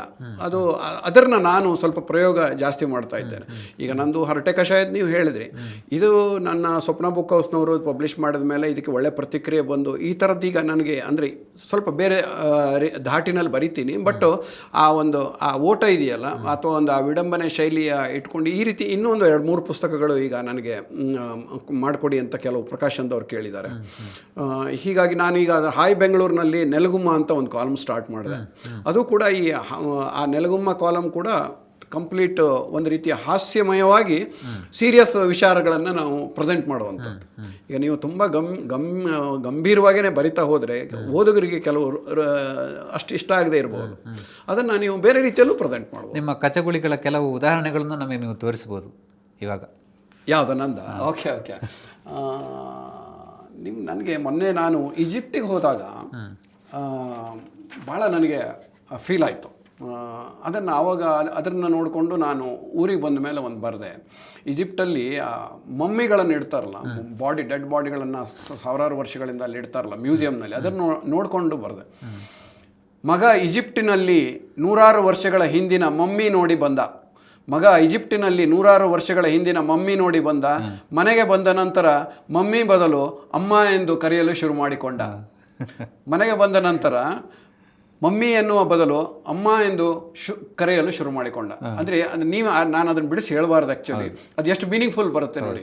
ಅಂದರೆ ಅಲ್ಲಿಯ ಮಮ್ಮಿ ನೋಡಿದಾಗ ಅವನಿಗೆ ತಾನು ಮನೆಯಲ್ಲಿ ಅಮ್ಮನಿಗೆ ಅದನ್ನು ಹೇಳ್ತಾ ಇರೋದು ಎಷ್ಟು ಅವನಿಗೆ ನಾವು ಭಾಷೆ ಬಗ್ಗೆ ಹೇಳ್ಕೊಡ್ಬೇಕಾಗಿಲ್ಲ, ಅವನಿಗೆ ಅನುಭವ ಬಂತು. ಈ ರೀತಿಯ ಒಂದು ಟಚಿಂಗ್ ಒಂಥರ ಸಟ್ಲ್ ಆದಂತಹ ಒಂದು ಸ್ಟೇಟ್ಮೆಂಟ್ ಥರದ್ದು. ಅದೇ ಈ ಥರದ್ದು ನಾವು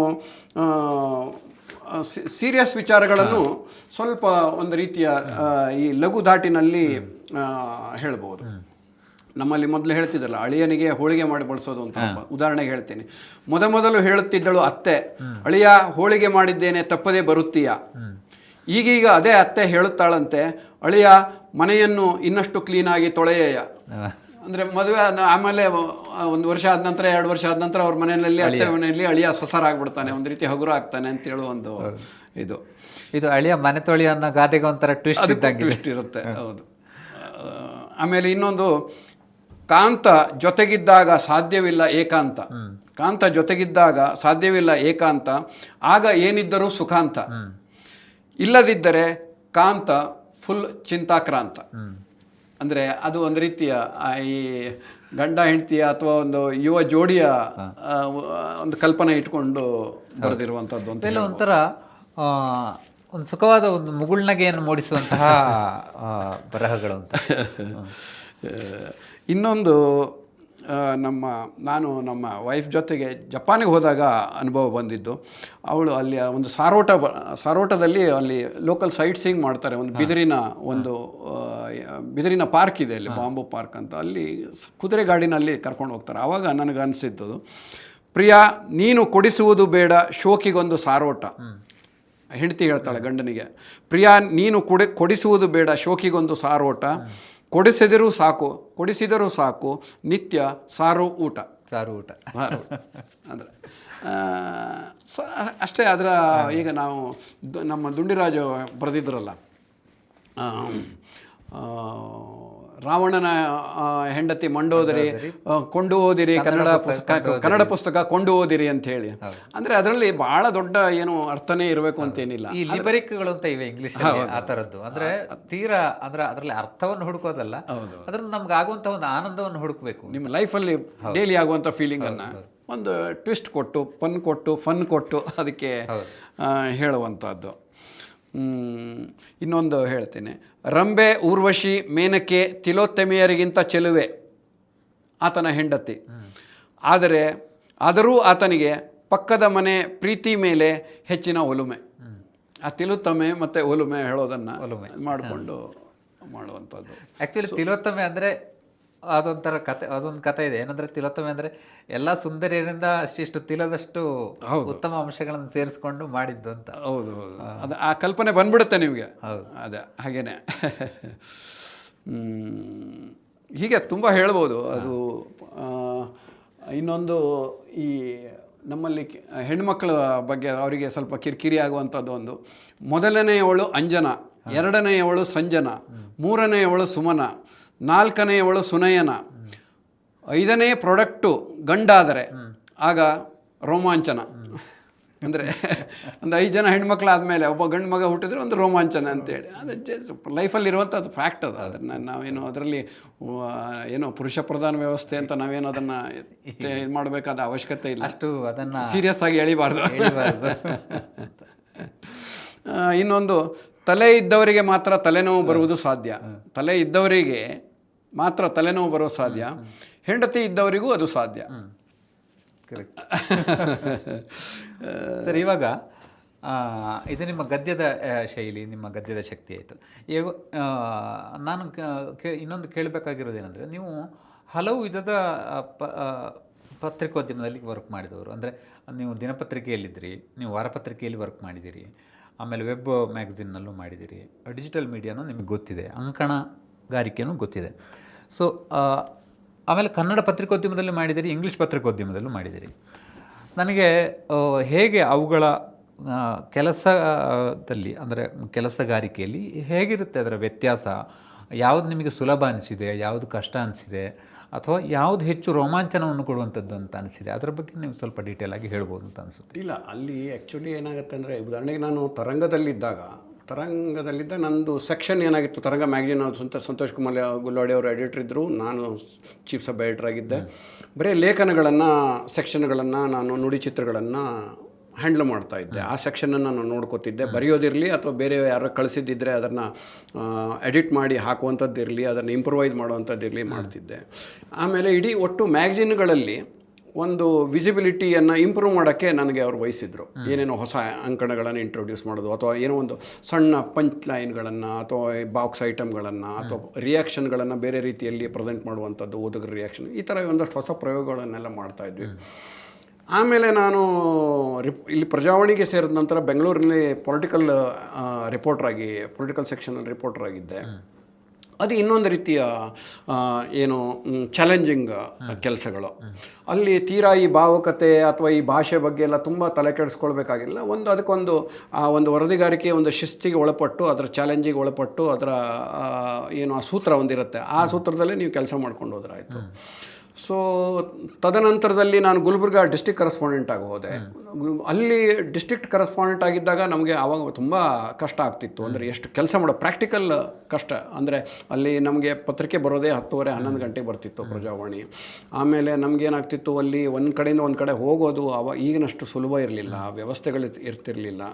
ಬರಗಾಲ ಒಂದು ಕಡೆ, ಒಂದು ಸಲ ಅಂತೂ ನಾವಿದ್ದಾಗಂತೂ ತುಂಬ ದೊಡ್ಡ ಭೂಕಂಪನೆ ಆಯಿತು.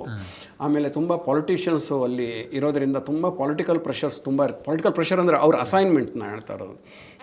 ಆವಾಗ ಖರ್ಗೆ ಅವರಿದ್ದರು, ವೀರೇಂದ್ರ ಪಾಟೀಲ್ ಇದ್ದರು, ಧರ್ಮಸಿಂಗ್ ಇದ್ದರು, ಆಮೇಲೆ ತುಂಬ ಜನ ಮಿನಿಸ್ಟರ್ ಆಗಿದ್ದರು. ಸುರ್ಪುರದಿಂದ ಅಲ್ಲಿ ನಾಯಕ್ ಫ್ಯಾಮಿಲಿಯವರು ಮಿನಿಸ್ಟರ್ ಆಗಿದ್ದರು. ಹೀಗೆ ತುಂಬ ಜನ ಇದ್ದರು. ಅಲ್ಲಿ ವೈಜನಾಥ್ ಪಾಟೀಲ್ ಇದ್ದರು, SK ಕಾಂತ ಇದ್ದರು, ಮಾರ್ತಂಗ ಇದ್ದರು. ತುಂಬ ಒಳ್ಳೊಳ್ಳೆ ಲೀಡರ್ಸು, ಸೀನಿಯರ್ ಲೀಡರ್ಸ್ ಇರ್ತಿದ್ರು. ಹೀಗಾಗಿ ನಮಗೇನಾಗುತ್ತೆ, ಆವಾಗ ಆ ನ್ಯೂಸ್ ಪ್ರೆಷರ್ಸ್ ತುಂಬ ಜಾಸ್ತಿ ಇರ್ತಿತ್ತು. ಅದು ಒಂದು ಭಾಗ. ಆದರೆ ನನ್ನ ದೃಷ್ಟಿಯಲ್ಲಿ ನೀವು ಒಂದು ಸಲ ನೀವು ಪತ್ರಿಕಾಲಯಕ್ಕೆ ಅಥವಾ ಒಂದು ಸುದ್ದಿ ಮನೆ ಒಳಗಡೆ ಹೋದ ನಂತರ ನೀವು ಯಾವುದೇ ಸೆಕ್ಷನ್ ಕೊಟ್ಟರು ಕೆಲಸ ಮಾಡ್ತೀನಿ ಅಂತ ಹೇಳಿದರೆ ಮಾತ್ರ ನೀವು ಬೆಳಿಲಿಕ್ಕೆ ಸಾಧ್ಯ.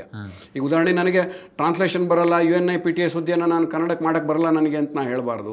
ಅಥವಾ ಯಾವುದೇ ಒಬ್ಬ, ಈಗ ದಲೈ ಲಾಮಾ ಬಂದರೂ ಕೂಡ, ನಾನು ದಲೈ ಲಾಮಾ ವಿಜಯ ಕರ್ನಾಟಕದಲ್ಲಿದ್ದಾಗ ದಲೈ ಲಾಮಾನ ಇಂಟರ್ವ್ಯೂ ಮಾಡಿದೆ.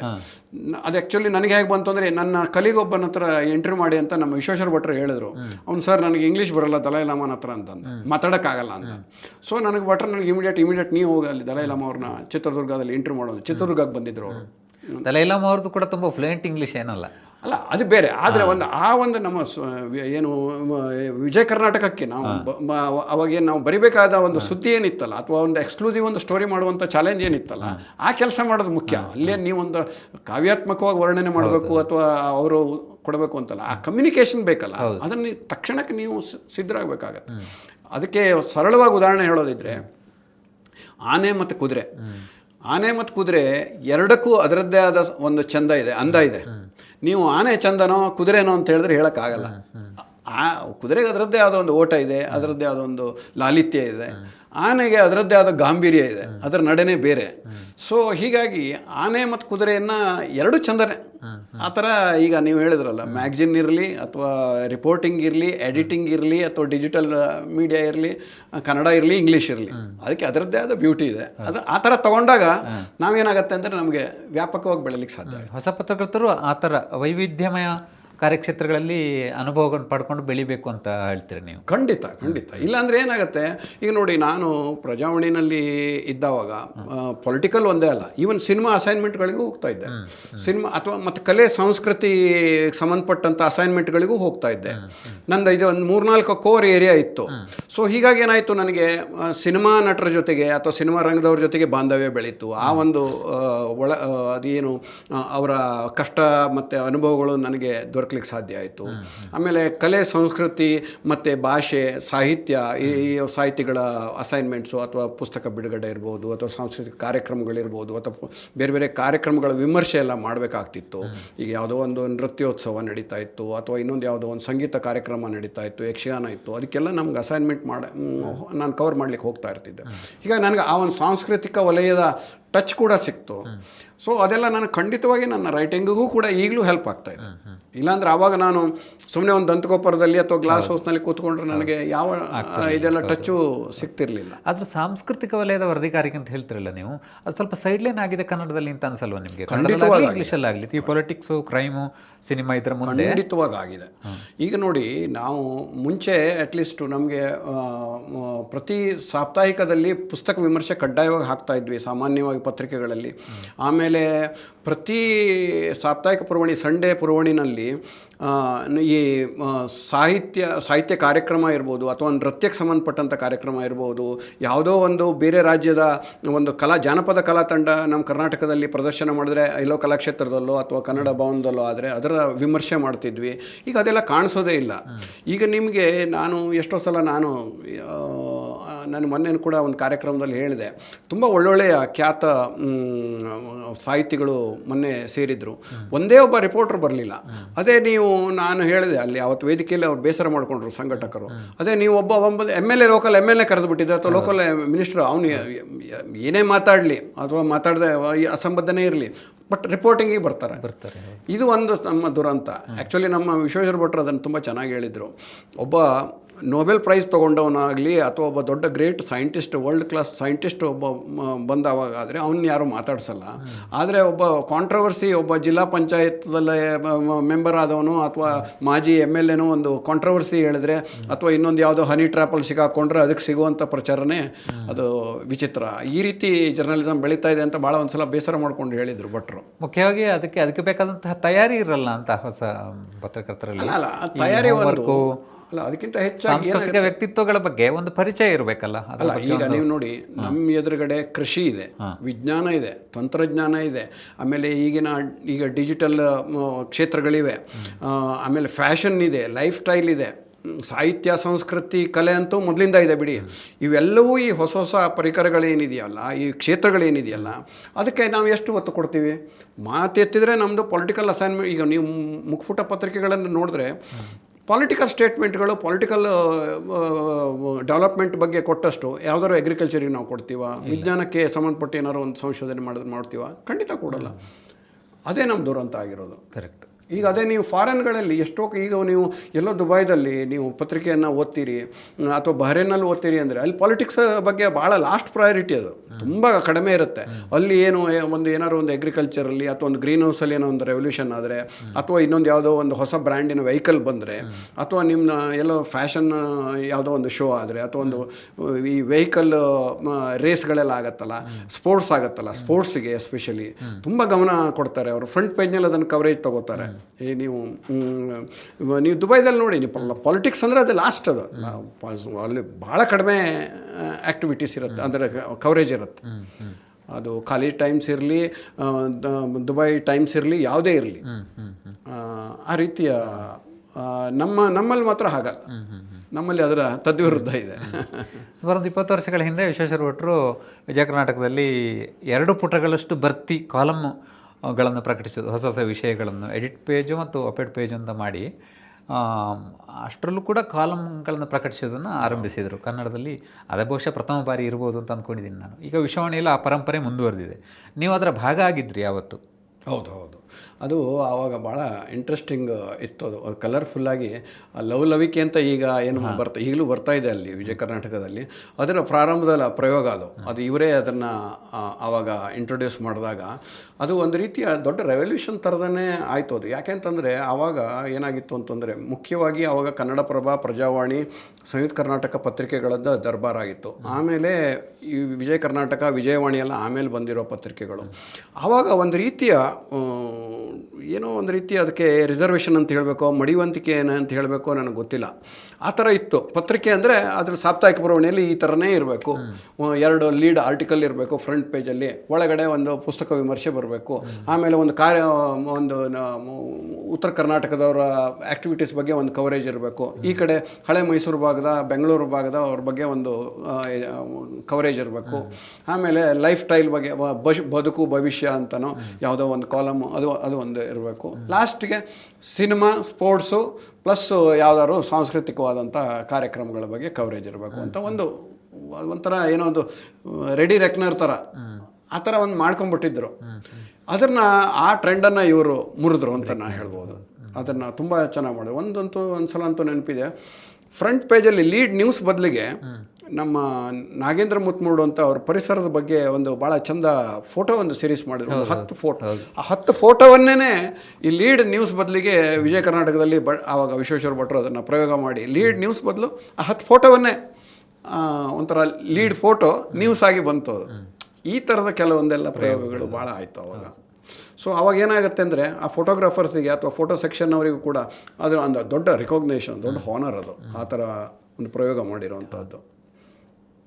ಸರ್, ಆಮೇಲೆ ಇಷ್ಟು ಸುಮಾರು 2 ದಶಕಗಳ ಪತ್ರಿಕೋದ್ಯಮದ ಅನುಭವದ ನಂತರ ನೀವು ಶಕ್ತಿ ಕೇಂದ್ರದ ಕಡೆಗೆ ಹೆಜ್ಜೆ ಹಾಕಿದ್ರಿ. ಅಂದರೆ ವಿಧಾನಸೌಧದಲ್ಲಿ ನೀವು ಹಲವು ವರ್ಷಗಳ ಕಾಲ ಹಲವು ಸಚಿವರಿಗೆ, ಉಪಮುಖ್ಯಮಂತ್ರಿಗಳಿಗೆ ನೀವು ಮೀಡಿಯಾ ಅಡ್ವೈಸರ್ ಆಗಿದ್ರಿ. ಮೀಡಿಯಾ ಅಂದರೆ ಮಾಧ್ಯಮ ಅಧಿಕಾರಿಯಾಗಿ ಕೂಡ ಕೆಲಸ ಮಾಡಿದ್ರಿ. ಹೇಗೆ ಆಯಿತು ಆ ಶಿಫ್ಟ್ ಅಂತ? ಅಲ್ಲ, ಅದು ಏನಾಯಿತು ಅಂತಂದರೆ ಮುಂಚೆ ನಾನು ಪೊಲಿಟಿಕಲ್ ಆ್ಯಕ್ಟಿವಿಟೀಸು ಎಲ್ಲ ಕವರ್ ಮಾಡಲಿಕ್ಕೆ ಹೋದಾಗ ನನಗೆ ಅದರ ಸಂಪರ್ಕ ಅಂತೂ ಇದ್ದೇ ಇತ್ತು. ವಿಧಾನಸೌಧ ನನಗೆ ಹೊಸ ವಿಷಯ ಏನಾಗಿರಲಿಲ್ಲ, ಅಥವಾ ಪೊಲಿಟಿಷಿಯನ್ಸ್ ಜೊತೆ ಇಂಟ್ರ್ಯಾಕ್ಷನ್ ಮಾಡೋದು ನನಗೆ ದೊಡ್ಡ ಸಂಗತಿನೇ ಆಗಿರಲಿಲ್ಲ. ಸೊ ನಾನು ಇಲ್ಲಿ ಬೆಂಗಳೂರಿಗೆ ಬಂದಾಗ, ಇದು ನನ್ನ ವಿಜಯ ಕರ್ನಾಟಕದ ನನ್ನ ನಂತರದ ದಿನಗಳಲ್ಲಿ ನಾನು ಬೆಂಗಳೂರಿನಲ್ಲಿ ನನ್ನ ಮೀಡಿಯಾ ಕನ್ಸಲ್ಟೆನ್ಸಿ ಕಂಪ್ನಿಯನ್ನು ಕೂಡ ಒಂದು ಮಾಡಿದ್ದೆ, ನಂದನ ಮೀಡಿಯಾ ರಿಲೇಷನ್ಸ್ ಅಂತೇಳಿ. ಆವಾಗ ನಾನು ಕೆಲವು ಪೊಲಿಟಿಷಿಯನ್ಸಿಗೆಲ್ಲ ಅವರಿಗೆ ಬೇಕಾಗುವಂಥ ಇನ್ಪುಟ್ಸ್ಗಳನ್ನೆಲ್ಲ ನಮ್ಮ ಕನ್ಸಲ್ಟೆನ್ಸಿ ಸರ್ವಿಸ್ ಮೂಲಕ ಮಾಡಿಕೊಡ್ತಾ ಇದ್ದೆ. ಆಮೇಲೆ ನನಗೇನಾಯಿತು, ಮುಖ್ಯವಾಗಿ ನಾನು ಆವಾಗ ಆರ್ ವಿ ದೇಶಪಾಂಡೆ ಅವರಿಗೆ ಆ ಥರ ಸರ್ವಿಸ್ ಕೊಡ್ತಾ ಇರಬೇಕಿದ್ರೆ ಅವರು ಮಿನಿಸ್ಟ್ರ್ ಆದರು. ಅದಕ್ಕಿಂತ ಮುಂಚೆ ಅರವಿಂದ್ ಲಿಂಬಾವಳಿ ಅವರು ಮಿನಿಸ್ಟರ್ ಆದರು. ಅವರೇ ಏನಂದರು ಅಂದರೆ, ಈಗ ಮುಖ್ಯಮಂತ್ರಿಗಳಿಗೆ ಮಾತ್ರ, ಆವಾಗ ಮೊದಲೇನಾಗಿತ್ತು ಅಂದರೆ ಮುಖ್ಯಮಂತ್ರಿಗಳಿಗೆ ಮಾತ್ರ ಮೀಡಿಯಾ ಅಡ್ವೈಸರು ಅಂತ ಇರ್ತಿದ್ರು, ಪತ್ರಿಕಾ ಕಾರ್ಯದರ್ಶಿ ಅಂತ ಇರ್ತಿದ್ರು. ಬಹುಶಃ ನನಗನ್ಸೋದು ಅಂದರೆ ನಾನೇ ಅದನ್ನು ಪ್ರಾರಂಭ ಮಾಡಿದ್ದೀನೋ ಅಥವಾ ಆ ಮೊದಲ ಸಾಲಲ್ಲಂತೂ ನಾನಿದ್ದೀನಿ ಅಂತ ಹೇಳ್ಬೋದು. ಯಾಕೆಂತಂದರೆ ಅರವಿಂದ್ ಲಿಂಬಾವಳಿ ಅವರು, ದೇಶಪಾಂಡೆ ಅವರೆಲ್ಲ ಆವಾಗ ನಾನು ಫಸ್ಟು ಟರ್ಮಲ್ಲಿ ಮಿನಿಸ್ಟರ್ ಆದಾಗಲೇ ನಾನು ಅವರಿಗೆ ಮೀಡಿಯಾ ಆಫೀಸರಾಗಿ ಬಂದೆ. ಅವ್ರು ಏನು ಹೇಳಿದ್ರು ಅಂದರೆ, ಈಗೆಲ್ಲ ಮೊದಲಿನ ಥರ ಇಲ್ಲ, ಇಲಾಖೆಗಳೆಲ್ಲ ವಾಸ್ಟ್ ಆಗ್ತಾ ಇದೆ, ತುಂಬ ಬೆಳೀತಾ ಇದೆ, ಅದಕ್ಕೆ ನಾವು ಪಬ್ಲಿಸಿಟಿಗಾಗಿ ನಾವು ಒಂದು ಪ್ಲ್ಯಾನ್ ಮಾಡ್ಕೊಳ್ಳೇಬೇಕು, ಒಬ್ಬರು ಫುಲ್ ಟೈಮ್ ಬೇಕಾಗತ್ತೆ ಇಲ್ಲಿ, ನೀವೇ ನಮಗೆ ಬಂದರೆ ಒಳ್ಳೆಯದು ಅಂತ ನನಗೆ ಆಫರ್ ಕೊಟ್ಟರು. ಯಾವಾಗ ದೇಶಪಾಂಡೆ ಅವರು ಹೇಳಿದರು, ಅರವಿಂದ್ ಲಿಂಬಾವಳಿ ನನ್ನ ಪ್ರಾರಂಭದ ವಿಧಾನಸೌಧದ ದಿನ. ಸೊ ನಾನು ಆಯಿತು ನೋಡೋಣ, ನಾನು ಸ್ಯಾಂಪಲ್ ಒಂದು ತಿಂಗಳ ಕೆಲಸ ಮಾಡೋಣ, ಆಮೇಲೆ ನಿರ್ಧಾರ ಮಾಡೋಣ ಅಂತೇಳಿ ನಾನು ಅಲ್ಲಿ ಅವ್ರ ಜೊತೆ ಕೆಲಸ ಶುರು ಮಾಡಿಕೊಂಡೆ. ಆಮೇಲೆ ಅದು ಬೆಳೀತಾ ಹೋಯಿತು. ಒಬ್ಬರಲ್ಲ 4 ಜನ ಇದ್ದರೂ ಮಾಡುವಷ್ಟು ಕೆಲಸಗಳು ಅವರ ಇಲಾಖೆಯಲ್ಲಿ ಅಥವಾ ಮಿನಿಸ್ಟ್ರ ಅಡಿನಲ್ಲಿ ಇರುತ್ತೆ ಅಂತ ನಮ್ಗೆ ಗೊತ್ತಾಯಿತು. ಹೀಗಾಗಿ ಅದೇ ಸೀರಿಯಸ್ ಕೆಲಸಗಳಾಗೋಯ್ತು. ಆವಾಗ ನಾನು ಪತ್ರಿಕಾಲಯಗಳಿಗೆ ರೆಗ್ಯುಲರಾಗಿ ಜರ್ನಲಿಸ್ಟಾಗಿ ಹೋಗೋದಾಗಲಿ, ಅದು ಫ್ರೀಲಾನ್ಸಿಂಗ್ ರೈಟಿಂಗ್ ಆಗಲಿ ಮಾಡಲಿಕ್ಕೆ ಆಗ್ತಾ ಇರಲಿಲ್ಲ. ಎಲ್ಲರೂ ತಮಾಷೆ ಮಾಡೋರು, ಈಗೆಲ್ಲ ವರದಿಯನ್ನು ಬಿಟ್ಟು ಬರೀ ಮಂತ್ರಿಗಳಿಗೆ ಭಾಷಣ ಬರಿತಾ ಇದೆಯಾ ನೀನು ಅಂತ. ಆದರೆ ಅದೊಂದು ಬೇರೆ ಥರದ ಒಂದು ಆಫೀಸಿನ ಒಂದು ಪ್ರೋಟೋಕಾಲನ್ನು ಆ ವ್ಯಾಪ್ತಿನಲ್ಲಿ ಕೆಲಸ ಮಾಡುವಂಥ ಒಂದು ಶಿಸ್ತಿನ ಕೆಲಸ. ಅಲ್ಲಿ ಸಾಕಷ್ಟು ಅಲ್ಲೂ ಒಂದಷ್ಟು ಚಾಲೆಂಜಸ್ಗಳು ಇರುತ್ತೆ. ಆಮೇಲೆ ಒಂದು ಇಲಾಖೆಯ ಜವಾಬ್ದಾರಿ ಅಂದರೆ ಅದರ ಒಂದು ಪ್ರಾಜೆಕ್ಟ್ ಮಾಡುವಂಥದ್ದು, ಅಥವಾ ಮಂತ್ರಿಯವ್ರನ್ನ, ನಿಮ್ಮ ಬಾಸ್ ಏನಿರ್ತಾರಲ್ಲ ಆ ಮಂತ್ರಿಯವ್ರನ್ನ, ಸಚಿವರನ್ನ ಒಂದು ರೀತಿಯ ಪಾಸಿಟಿವ್ ಆಗಿ ಪ್ರೆಸೆಂಟ್ ಮಾಡುವಂಥದ್ದು ಕೆಲಸ ಮಾಡುವಂಥದ್ದು ತುಂಬ ಇರುತ್ತೆ. ಆಮೇಲೆ ನಿಮಗೆ ಅದು ಒಂದು ಸ್ವಲ್ಪ ಮಟ್ಟಿಗೆ ಪಬ್ಲಿಕ್ ಇಂಟ್ರಾಕ್ಷನ್ಸು ತುಂಬ ಬರೋದ್ರಿಂದ ನಮ್ಗೆ ಖುಷಿ ಆಗುತ್ತೆ, ಆ ಕೆಲಸನೂ ತುಂಬ ಇಷ್ಟ ಆಗುತ್ತೆ. ನಿಮ್ಮ ಪರ್ಸ್ನಲ್ ನೀವು ಜಾಸ್ತಿ ಬರೀಲಿಕ್ಕೆ ಓದಲಿಕ್ಕೆ ಆಗದೆ ಇರ್ಬೋದು, ಅಥವಾ ಕ್ರಿಯೇಟಿವ್ ಆಗಿ ನೀವು ಬೆಳೀಲಿಕ್ಕೆ ಕಷ್ಟ ಆಗ್ಬೋದು, ಆದರೆ ಆ ಕೆಲಸ ಖುಷಿ ಕೊಡುವಂಥ ಕೆಲಸ ನನ್ನ ದೃಷ್ಟಿಯಲ್ಲಿ. ಇವತ್ತು ತುಂಬ ಹಿರಿಯ ಪತ್ರಕರ್ತರು ಆ ಕ್ಷೇತ್ರಕ್ಕೆ ಹೋಗಿದ್ದಾರೆ. ಅಂದರೆ ತುಂಬ ಮಂತ್ರಿಗಳ ಕಾರ್ಯದರ್ಶಿಗಳಾಗಿದ್ದಾರೆ, ಮೀಡಿಯಾ ಅಡ್ವೈಸರ್ಗಳಾಗಿದ್ದಾರೆ, ಸಂಪರ್ಕಾಧಿಕಾರಿಗಳಾಗಿದ್ದಾರೆ. ನೀವು ಸೇರಿದ ದಿನಗಳಲ್ಲಿ ಅದು ಒಂದು ಹೊಸದಾದಂತಹ ಫೀಲ್ಡ್ ಆಗಿತ್ತು. ಅಂದರೆ ಇನ್ನೂ ಆ ಕ್ಷೇತ್ರದಲ್ಲಿ ಅಲ್ಲೇ ಹೋಗೋದು ಅಂತಂದ್ರೆ, ಇಲ್ಲಿ ಬಿಡೋದು ಅಂತಂದ್ರೆ, ಆಕ್ಟಿವ್ ಜರ್ನಲಿಸಮ್ ಬಿಟ್ಟು ಅಲ್ಲಿ ಹೋಗಿ ಏನು ಮಾಡ್ತೀರಿ, ಮುಂದೆ ಏನು ಮಾಡ್ತೀರಿ, ಅವರು ಅಧಿಕಾರ ಕಳ್ಕೊಂಡ ನಂತರ ಅನ್ನೋ ಪ್ರಶ್ನೆಗಳು ಬರ್ತಿದ್ವು. ಈಗ ಅದಿಲ್ಲ ಅಂತ ಅನ್ನಿಸ್ತದೆ. ಹೌದು ಎಲ್ಲ ಈಗ ಅದು ಏನಾಯಿತು, ಕೊನೆಗೆ ಅದು ಒಂಥರ ಟ್ರೆಂಡ್ ಸೆಟ್ ಆಗೋಯ್ತು. ಅದು ಕೊನೆಗೆ ಬೇರೆ ಮಿನಿಸ್ಟ್ರಿ ಇಟ್ಕೊಂಡಿದ್ದಾರೆ ಅಂತ ಮತ್ತೊಬ್ಬರು ಮಿನಿಸ್ಟ್ರಿ ಇಟ್ಕೊಂಡ್ರು, ಅವ್ರು ಮತ್ತೊಬ್ಬರು, ಹಾಗೇನೇ ಅದು ಕಂಟಿನ್ಯೂ ಆಯಿತು. ಸರ್ಕಾರ ಚೇಂಜ್ ಆದರೂ ಅದರ ಆ ಡಿಪಾರ್ಟ್ಮೆಂಟಲ್ಲಿ ಕಂಟಿನ್ಯೂ ಆಗ್ತಾ ಹೋಯಿತು, ಆ ಒಂದು ಸಿಸ್ಟಮ್ ಕಂಟಿನ್ಯೂ ಆಯಿತು. ಹೀಗಾಗಿ ಈಗ ಬಹುಶಃ ಎಲ್ಲ ಮಂತ್ರಿಗಳ ಹತ್ರನೂ ಒಂದು ಮಾಧ್ಯಮ ಸಂಪರ್ಕ ಅಧಿಕಾರಿ ಅಂತೇಳಿ ಈಗ ಇಟ್ಕೊಳ್ಳುವಂಥ ಟ್ರೆಂಡು ಡೆವಲಪ್ ಆಯಿತು ತದನಂತರ. ಸೊ ಒಂದು ಪಕ್ಷ ಅಧಿಕಾರ ಕಳ್ಕೊಂಡು ಇನ್ನೊಂದು ಪಕ್ಷ ಬಂದವಾಗ ಅಂದರೆ ಈ ಥರ ಯಾವುದೋ ಒಂದು ಪಕ್ಷದ ಸರ್ಕಾರದ ಮಂತ್ರಿಗಳ ಜೊತೆ ಅಡ್ವೈಸರ್ ಆಗಿದ್ದವರು ಮುಂದಿನ ಅವಧಿಯಲ್ಲಿ ಏನು ಮಾಡ್ತಾರೆ, ಅಥವಾ ತಾನು ಮೊದಲು ಅನುಭವಿಸಿದಂಥ ಒಂದು ಆ ಪೊಸಿಷನ್ ಇಲ್ಲದೆ ಹೋದಾಗ ಏನು ಅನಿಸುತ್ತೆ? ಇಲ್ಲ ಅದು ಏನಂದರೆ, ಈಗ ನೀವು ಒಂದು ಒಳ್ಳೆ ಪ್ರಾಡಕ್ಟ್ ತರ್ತೀರಿ, ಏನೋ ಒಂದು ಮ್ಯಾನುಫ್ಯಾಕ್ಚರ್ ಮಾಡ್ತೀರಿ. ಈಗ ಯಾವುದೋ ಒಂದು ವಾಚನ್ನು ನೀವು ಮ್ಯಾನುಫ್ಯಾಕ್ಚರ್ ಮಾಡ್ತೀರಿ ಅಥವಾ ಒಂದು ಗಾರ್ಮೆಂಟ್ಸನ್ನು ನೀವು ಮ್ಯಾನುಫ್ಯಾಕ್ಚರ್ ಮಾಡ್ತೀರಿ ಅಂದರೆ ಅದಕ್ಕೆ ಒಂದು ಬ್ರ್ಯಾಂಡ್ ನೇಮ್ ನೀವು ಮಾಡ್ಕೊಂಬಿಟ್ರೆ ಅದು ಡಿಮಾಂಡ್ ಇದ್ದೇ ಇರುತ್ತೆ. ಅದು ನಿಮಗೆ ಬೆಂಗಳೂರಿನಲ್ಲೂ ಅದಕ್ಕೆ ಡಿಮಾಂಡ್ ಇರುತ್ತೆ, ಮೈಸೂರಿನಲ್ಲೂ ಡಿಮಾಂಡ್ ಇರುತ್ತೆ, ಚಿತ್ರದುರ್ಗದಲ್ಲೂ ಆ ಡಿಮಾಂಡ್ ಇರುತ್ತೆ. ಅದೇ ಥರ ನೀವು ಕೆಲಸ ಮಾಡುವಾಗ ನೀವು ಯಾವ ರೀತಿ ಕೆಲಸ ಮಾಡ್ತೀರಿ, ಒಂದು ಛಾಪ್ ಕೂಡಿಸ್ಕೊಂಡು ಇಲಾಖೆಗೆ ಮತ್ತು ನಿಮ್ಮ ನಂಬಿ ನಿಮಗೆ ಕೆಲಸ ಕೊಟ್ಟಂಥ ಮಂತ್ರಿಗಳಿಗೆ ಅಥವಾ ಸರ್ಕಾರಕ್ಕೆ ನೀವು ಒಂದು ಕಾಂಟ್ರಿಬ್ಯೂಷನ್ ಅಂತ ಮಾಡಿದ್ರೆ ಆವಾಗ ನಿಮ್ಮದು ಇವನು ಒಳ್ಳೆ ಕೆಲಸ ಮಾಡ್ತಾನಪ್ಪ ಅಂತ ಇಡೀ ಒಂದು ಸರ್ಕಾರಿ ವಲಯದಲ್ಲಿ ಅಥವಾ ಒಂದು ಗೌರ್ಮೆಂಟ್ ವಲಯದಲ್ಲಿ ನಿಮ್ಮ ಛಾಪ್ ಕೊಟ್ರು. ಅವಾಗ ಏನಾಗುತ್ತೆ ಅಂತಂದರೆ ನೆಕ್ಸ್ಟ್ ಯಾವುದೇ ಗೌರ್ಮೆಂಟ್ ಬಂದರೂ ಕೂಡ ನಿಮಗೆ ನಿಮ್ಮದು ಛಾಪ್ ಇರೋದರಿಂದ ಇವನು ತೊಗೊಂಡ್ರೆ ಯೂಸ್ಫುಲ್ ಆಗುತ್ತೆ, ನಮ್ಮ ಇಲಾಖೆಗೆ ಉಪಯೋಗ ಆಗುತ್ತೆ, ಅಥವಾ ತನ್ನ ಮೈಲೇಜಿಗೆ ಅಥವಾ ತನ್ನ ಐಡಿಯಾ ಪರ್ಕ್ಯುಲೇಟ್ ಮಾಡೋದಕ್ಕೆ, ಜನರಿಗೆ ತಲುಪಿಸೋದಕ್ಕೆ, ಮಾಧ್ಯಮಗಳಿಗೆ ತಲುಪಿಸೋದಕ್ಕೆ ಇವನು ಅನುಕೂಲ ಆಗ್ತಾನೆ ಅಂತ ಅವ್ರಿಗೆ ಅನಿಸಿದ್ರೆ ಆ ಒಂದು ಕಾನ್ಫಿಡೆನ್ಸ್ ಬಿಲ್ಡಪ್ ಮಾಡುವಂಥದ್ದು ನಿಮ್ಮ ಚಾಲೆಂಜು. ಅದಾದ ನಂತರ ಆಟೋಮೆಟಿಕ್ಕಾಗಿ ನಿಮಗೆ ಬರುತ್ತೆ ಅಂತ ಆಫರ್ಗಳೇ ಬರುತ್ತೆ.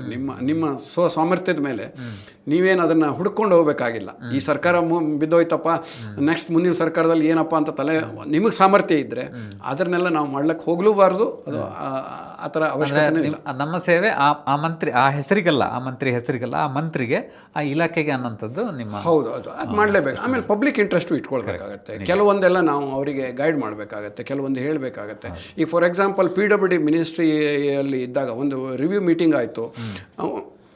ಯಾರೊಬ್ಬ AW ಅಂತ ಹೇಳ್ತೀವ್ರಲ್ಲ, ಅಸಿಸ್ಟೆಂಟ್ ಎಕ್ಸಿಕ್ಯೂಟಿವ್ ಇಂಜಿನಿಯರು ಹೇಳಿದ್ರು, ಸರ್ ನಮ್ಮ ಕೋಲಾರದ ಹತ್ರ 1,500 ಮರಗಳನ್ನು ಕಿತ್ತು ನಾವು ಬೇರೆ ಕಡೆ ರೀಪ್ಲಾಂಟ್ ಮಾಡಿದ್ವಿ ಅಂತ ಹೇಳಿದ್ರು ಅವರು. ಸೊ ಅದು ಸುಮ್ಮನೆ ಒಂದು ಪಾಸಿಂಗ್ ರೆಫರೆನ್ಸ್ ಆಗಿ ಹೇಳಿದ್ರು ಮಿನಿಸ್ಟರ್ ರಿವ್ಯೂದಲ್ಲಿ. ತಕ್ಷಣ ನಾನು ನಮ್ಮ ಮೀಟಿಂಗ್ ಮುಗಿದ ಮೇಲೆ ನಮ್ಮ ಚಂಬರಿಗೆ ಕರೆಸಿ ಏನು ಮಾಡಿದ್ರಿ ಅದನ್ನು, ಹೇಗೆ ಅದಕ್ಕೆ ಒಂದು ಸುಮ್ಮನೆ ಮರ ಕಿತ್ತೆ ನೆಡೋದಂದ್ರೆ ಏನು ತಮಾಷೆನ, ಹುಡುಗಾಟಿಕೆನದು ಅಂತ ಕೇಳಿ ಆಮೇಲೆ ಗೊತ್ತಾಯಿತು ಅದಕ್ಕೆ ಅಗ್ರಿಕಲ್ಚರ್ ಯೂನಿವರ್ಸಿಟಿಯಲ್ಲಿ ಅದಕ್ಕೆ ಒಂದು ಪ್ರಾಜೆಕ್ಟ್ ಮಾಡಿರ್ತಾರೆ, ಒಳ್ಳೆ ತಜ್ಞರು ಇರ್ತಾರೆ, ಅದಕ್ಕೆ ಪರಿಸರ ತಜ್ಞರು ಇರ್ತಾರೆ, ಬೊಟಾನಿಕಲ್ ಎಕ್ಸ್ಪರ್ಟ್ಸ್ ಇರ್ತಾರೆ, ಆಮೇಲೆ ಉನ್ನತ IAS IPS ಅಧಿಕಾರಿಗಳು ಕೂಡ ಆ ಒಂದು ಟಾಸ್ಕ್ ಫೋರ್ಸ್ ಥರದಲ್ಲಿ ರಚನೆ ಮಾಡಿದರು.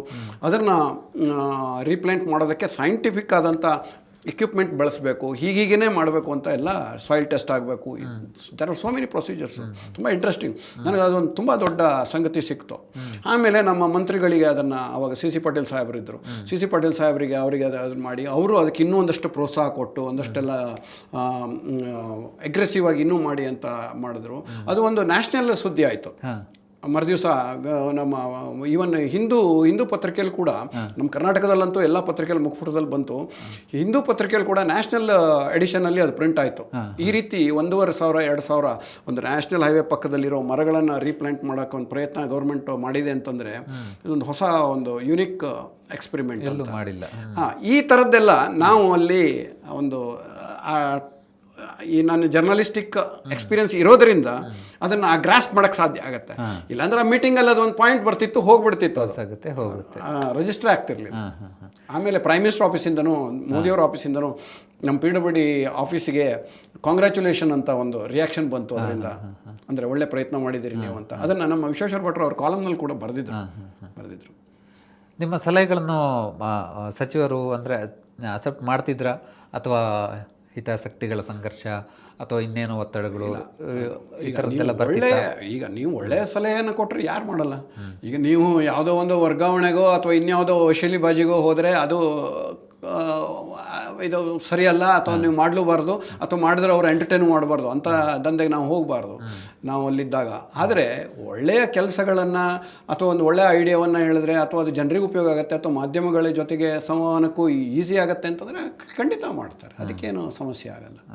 ನಮ್ಮ ಜಾಬೇ ಅದಲ್ಲ, ನಮ್ಮ ಡ್ಯೂಟಿನೇ ಅದಲ್ಲ. ಹೀಗಾಗಿ ಅದೊಂದು ಭಿನ್ನವಾದಂಥ ಅನುಭವ ಅದು.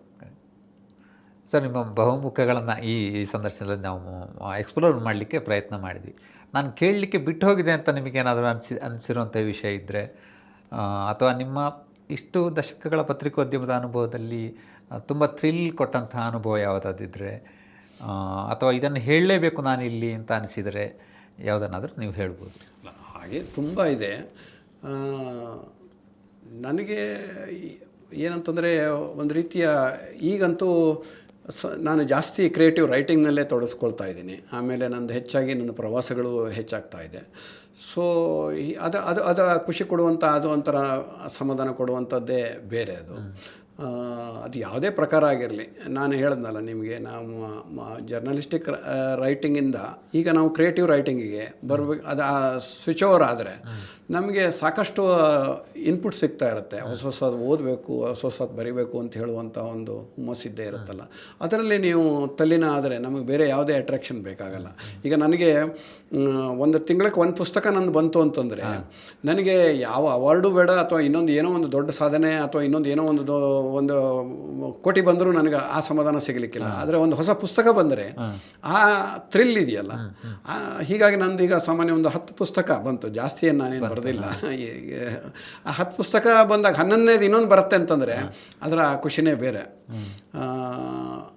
ಅದೊಂದು ರೀತಿಯ ಸಮಾಧಾನ. ಅದು ಹೇಗೆ ಅಂತ, ಅಥವಾ ಅದರಿಂದ ನಿಮಗೆ ರಿವಾರ್ಡ್ ಬರುತ್ತೋ ಅಥವಾ ಆದಾಯ ಜಾಸ್ತಿ ಆಗುತ್ತೋ ಅದು ನನಗೆ ಗೊತ್ತಿಲ್ಲ. ಅದು ಎಕ್ಸ್ಪೆಕ್ಟ್ ಮಾಡೋಕ್ಕೆ ಹೋಗಬಾರ್ದು. ಅದಕ್ಕಿಂತ ಮೀರಿದ ಒಂದು ಸಮಾಧಾನ ಇದೆಯಲ್ಲ, ರೈಟಿಂಗ್ ಖುಷಿ ಇದೆಯಲ್ಲ, ಅದು ನನಗೆ ಭಾಳ ಥ್ರಿಲ್ಲಿಂಗ್ ಅಂತ ಅನ್ಸುತ್ತೆ. ಸೊ ನಿಮ್ಮ ಮುಂದಿನ ಪುಸ್ತಕ ಏನು ಎಕ್ಸ್ಪೆಕ್ಟ್ ಮಾಡ್ಬೋದು, ಯಾವುದು ಇದೆ?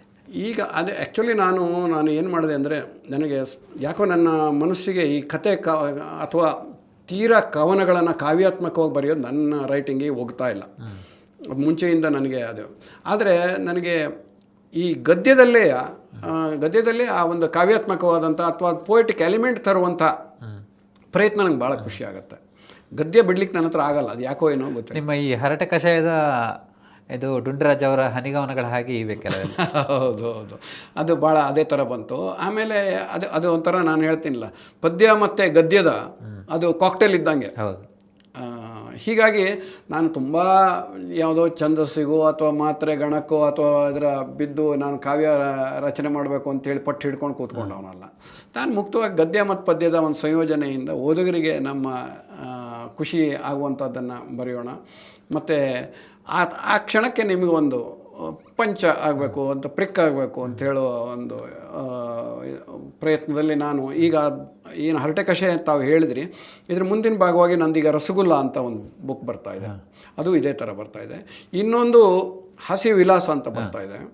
ಅದು ಈಗ ನಾನು ಆಗ ಹೇಳಿದ್ನಲ್ಲ, ಮುಖ್ಯವಾಗಿ ಪ್ರಬಂಧಗಳು ಹಾಸ್ಯ ವಿಡಂಬನಾತ್ಮಕವಾಗಿ ಮತ್ತು ಹಾಸ್ಯಮಯವಾಗಿ ಪ್ರಬಂಧಗಳನ್ನು ಪ್ರೆಸೆಂಟ್ ಮಾಡಿರುವಂಥದ್ದು.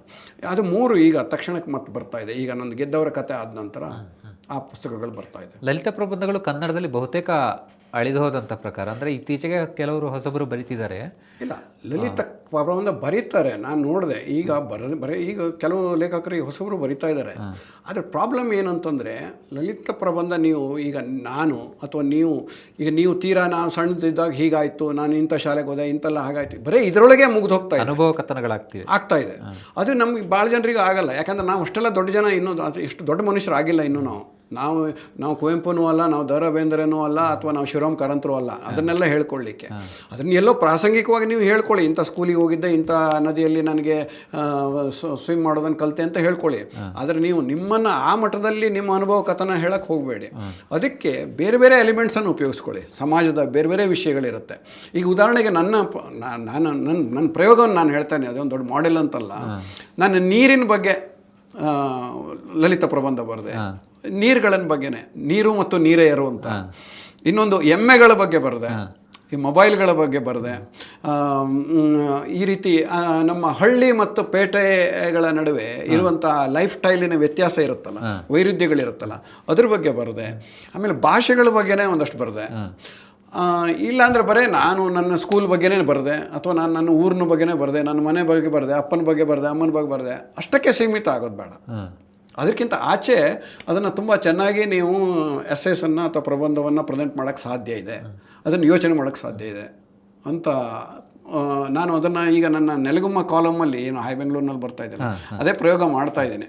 ಆ ಥರದ ಸಬ್ಜೆಕ್ಟ್ ಬಗ್ಗೆ. ಮೊನ್ನೆ ಮಾವಿನ ಹಣ್ಣು ಸೀಸನ್ ಬಗ್ಗೆ, ಮಾವಿನ ಹಣ್ಣಿನ ಬಗ್ಗೆನೇ ಒಂದು ಹ್ಯೂಮರಸ್ ಆಗೇ ಬರ್ತದೆ. ಎಷ್ಟು ವಿಷಯ ಬರುತ್ತೆ ಅಂತಂದರೆ ನಾವು ಅದನ್ನು ಆ ದಾಟಿಯಲ್ಲಿ ಯೋಚನೆ ಮಾಡಲ್ಲ ಅಷ್ಟೇ. ಕರೆಕ್ಟ್. ಗಂಭೀರವಾಗಿ ನೋಡ್ತೀವಿ. ಅಥವಾ ನಾನು ಮಾವಿನ ಹಣ್ಣು ಅಂದ ತಕ್ಷಣ ನನ್ನ ಹಳ್ಳಿನಲ್ಲಿ ಆ ಮಾವಿನ ಹಣ್ಣು ನಾನು ತಿಂದಿದ್ದು ಅಥವಾ ಅದು ಬೆಳೆದಿದ್ದು ಅಥವಾ ತೋಟಕ್ಕೆ ಹೋಗಿದ್ದು, ಇಷ್ಟರಲ್ಲೇ ನಮ್ಮದು ತಲೆ ಓಡಾಡ್ತಾ ಇರ್ತದೆ. ಅದಕ್ಕಿಂತ ಆಚೆ ತುಂಬ ಅದು ಕ್ರಿಯೇಟಿವ್ ಆದಂಥ ಎಲಿಮೆಂಟ್ಸನ್ನು ಕೊಡ್ಬೋದು ಅಂತೇಳಿ ನಮ್ಮ ಪ್ರಬಂಧಗಳಲ್ಲಿ ನನಗೆ ಅದು ಭಾಳ ಖುಷಿ ಆಯಿತು. ಆ ರೀತಿಯ ಒಂದು ಅನುಭವ ಸಿಕ್ತು. ಅದಕ್ಕಾಗಿ ನನಗೆ ಆ ರೀತಿಯ ತಮಾಷೆ, ಗಾದೆ ಮಾತುಗಳು, ನುಡಿಗಟ್ಟುಗಳು, ಆಮೇಲೆ ಬೇರೆ ಬೇರೆ ಪ್ರಯೋಗ ಮಾಡಲಿಕ್ಕೆ ಸಾಧ್ಯ ಆಗ್ತಾಯಿದೆ. ನೀವು ತುಂಬ ವಿದೇಶ ಪ್ರವಾಸ ಹೋಗಿದ್ದೀರಿ, ಆದರೆ ಪ್ರವಾಸ ಕಥನ ಬರೋದಿಲ್ಲ ಇದುವರೆಗೆ. ಅಲ್ಲ, ಪ್ರವಾಸ ಕಥನ ಹಿಂದೆ ನಾನು ಬರೆದೆ, ಪ್ರಾರಂಭದಲ್ಲಿ ಬರೀತಿದ್ದೆ. ಆವಾಗ ಪ್ರಜಾವಾಣಿಯ ಸಾಪ್ತಾಹಿಕದಲ್ಲಿ ನನ್ನ ಸುಮಾರಷ್ಟು ಪ್ರವಾಸ ಕಥನಗಳು ಬಂತು. ಆದರೆ ಈಗ ಮೊನ್ನೆ ಜಪಾನಿಗೆ ಹೋದಾಗಲೂ ಕೂಡ ನಾನು ಒಂದು ಬರೆದೆ. ಅದನ್ನು ಕೂಡ ಈ ರಸವತ್ತಾಗಿ ಅಥವಾ ಸ್ವಲ್ಪ ಹಾಸ್ಯಮಯವಾಗಿ ಬರೆಯೋದೇ ನನಗೆ ಯಾಕೋ ಇಷ್ಟ. ಅದನ್ನು ನಾನು ಇಂಥ ಕಡೆ ಹೋದೆ, ಬೆಳಗ್ಗೆ 9 ಗಂಟೆಗೆ ವಿಮಾನದಲ್ಲಿ ಇಳಿದೆ, 10 ಗಂಟೆಗೆ ಹೋಟೆಲಿಗೆ ಹೋದೆ, 11 ಗಂಟೆ ತಿಂಡಿ ತಿಂದೆ, ಈ ರೀತಿಯ ನನಗದು ಯಾಕೋ ಇಷ್ಟ ಆಗಲ್ಲ.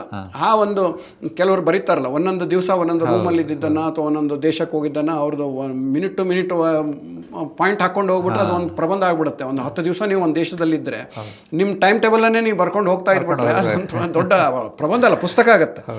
ಆದರೆ ನನಗದು ಯಾಕೋ ಇಷ್ಟ ಆಗಲ್ಲ. ಅದು ಒಂಥರ ಡ್ರೈ ಆಗುತ್ತೆ. ಅದ್ರ ಬದಲು ಅದು ಬೇಕಾಗಿಲ್ಲ. ಅದೇ ನೀವು ಏನಾದ್ರು ಅಲ್ಲಿಯ ಒಂದು ಇದನ್ನು ತೊಗೊಳ್ಳಿ, ಏನಾದ್ರು ಒಂದು ಎಲಿಮೆಂಟ್ಸನ್ನು ತೊಗೊಂಡು ಅದನ್ನು ನೆರೇಟಿವ್ ಆಗಿ ಹೇಳಿ, ಅದನ್ನು ಇಂಟ್ರೆಸ್ಟಿಂಗ್ ಆಗಿ ಪ್ರೆಸೆಂಟ್ ಮಾಡಿ. ನನಗೆ ಆ ಥರದ ಪ್ರಯೋಗ ಇಷ್ಟ ಆಗುತ್ತೆ.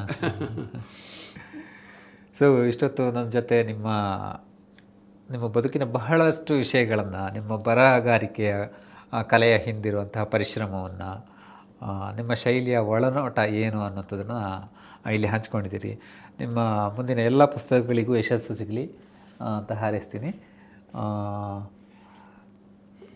ಇಷ್ಟೊತ್ತು ವಿಶ್ವವಾಣಿ ಜೊತೆಗೆ ಹಂಚ್ಕೊಂಡದಕ್ಕಾಗಿ ಧನ್ಯವಾದಗಳು.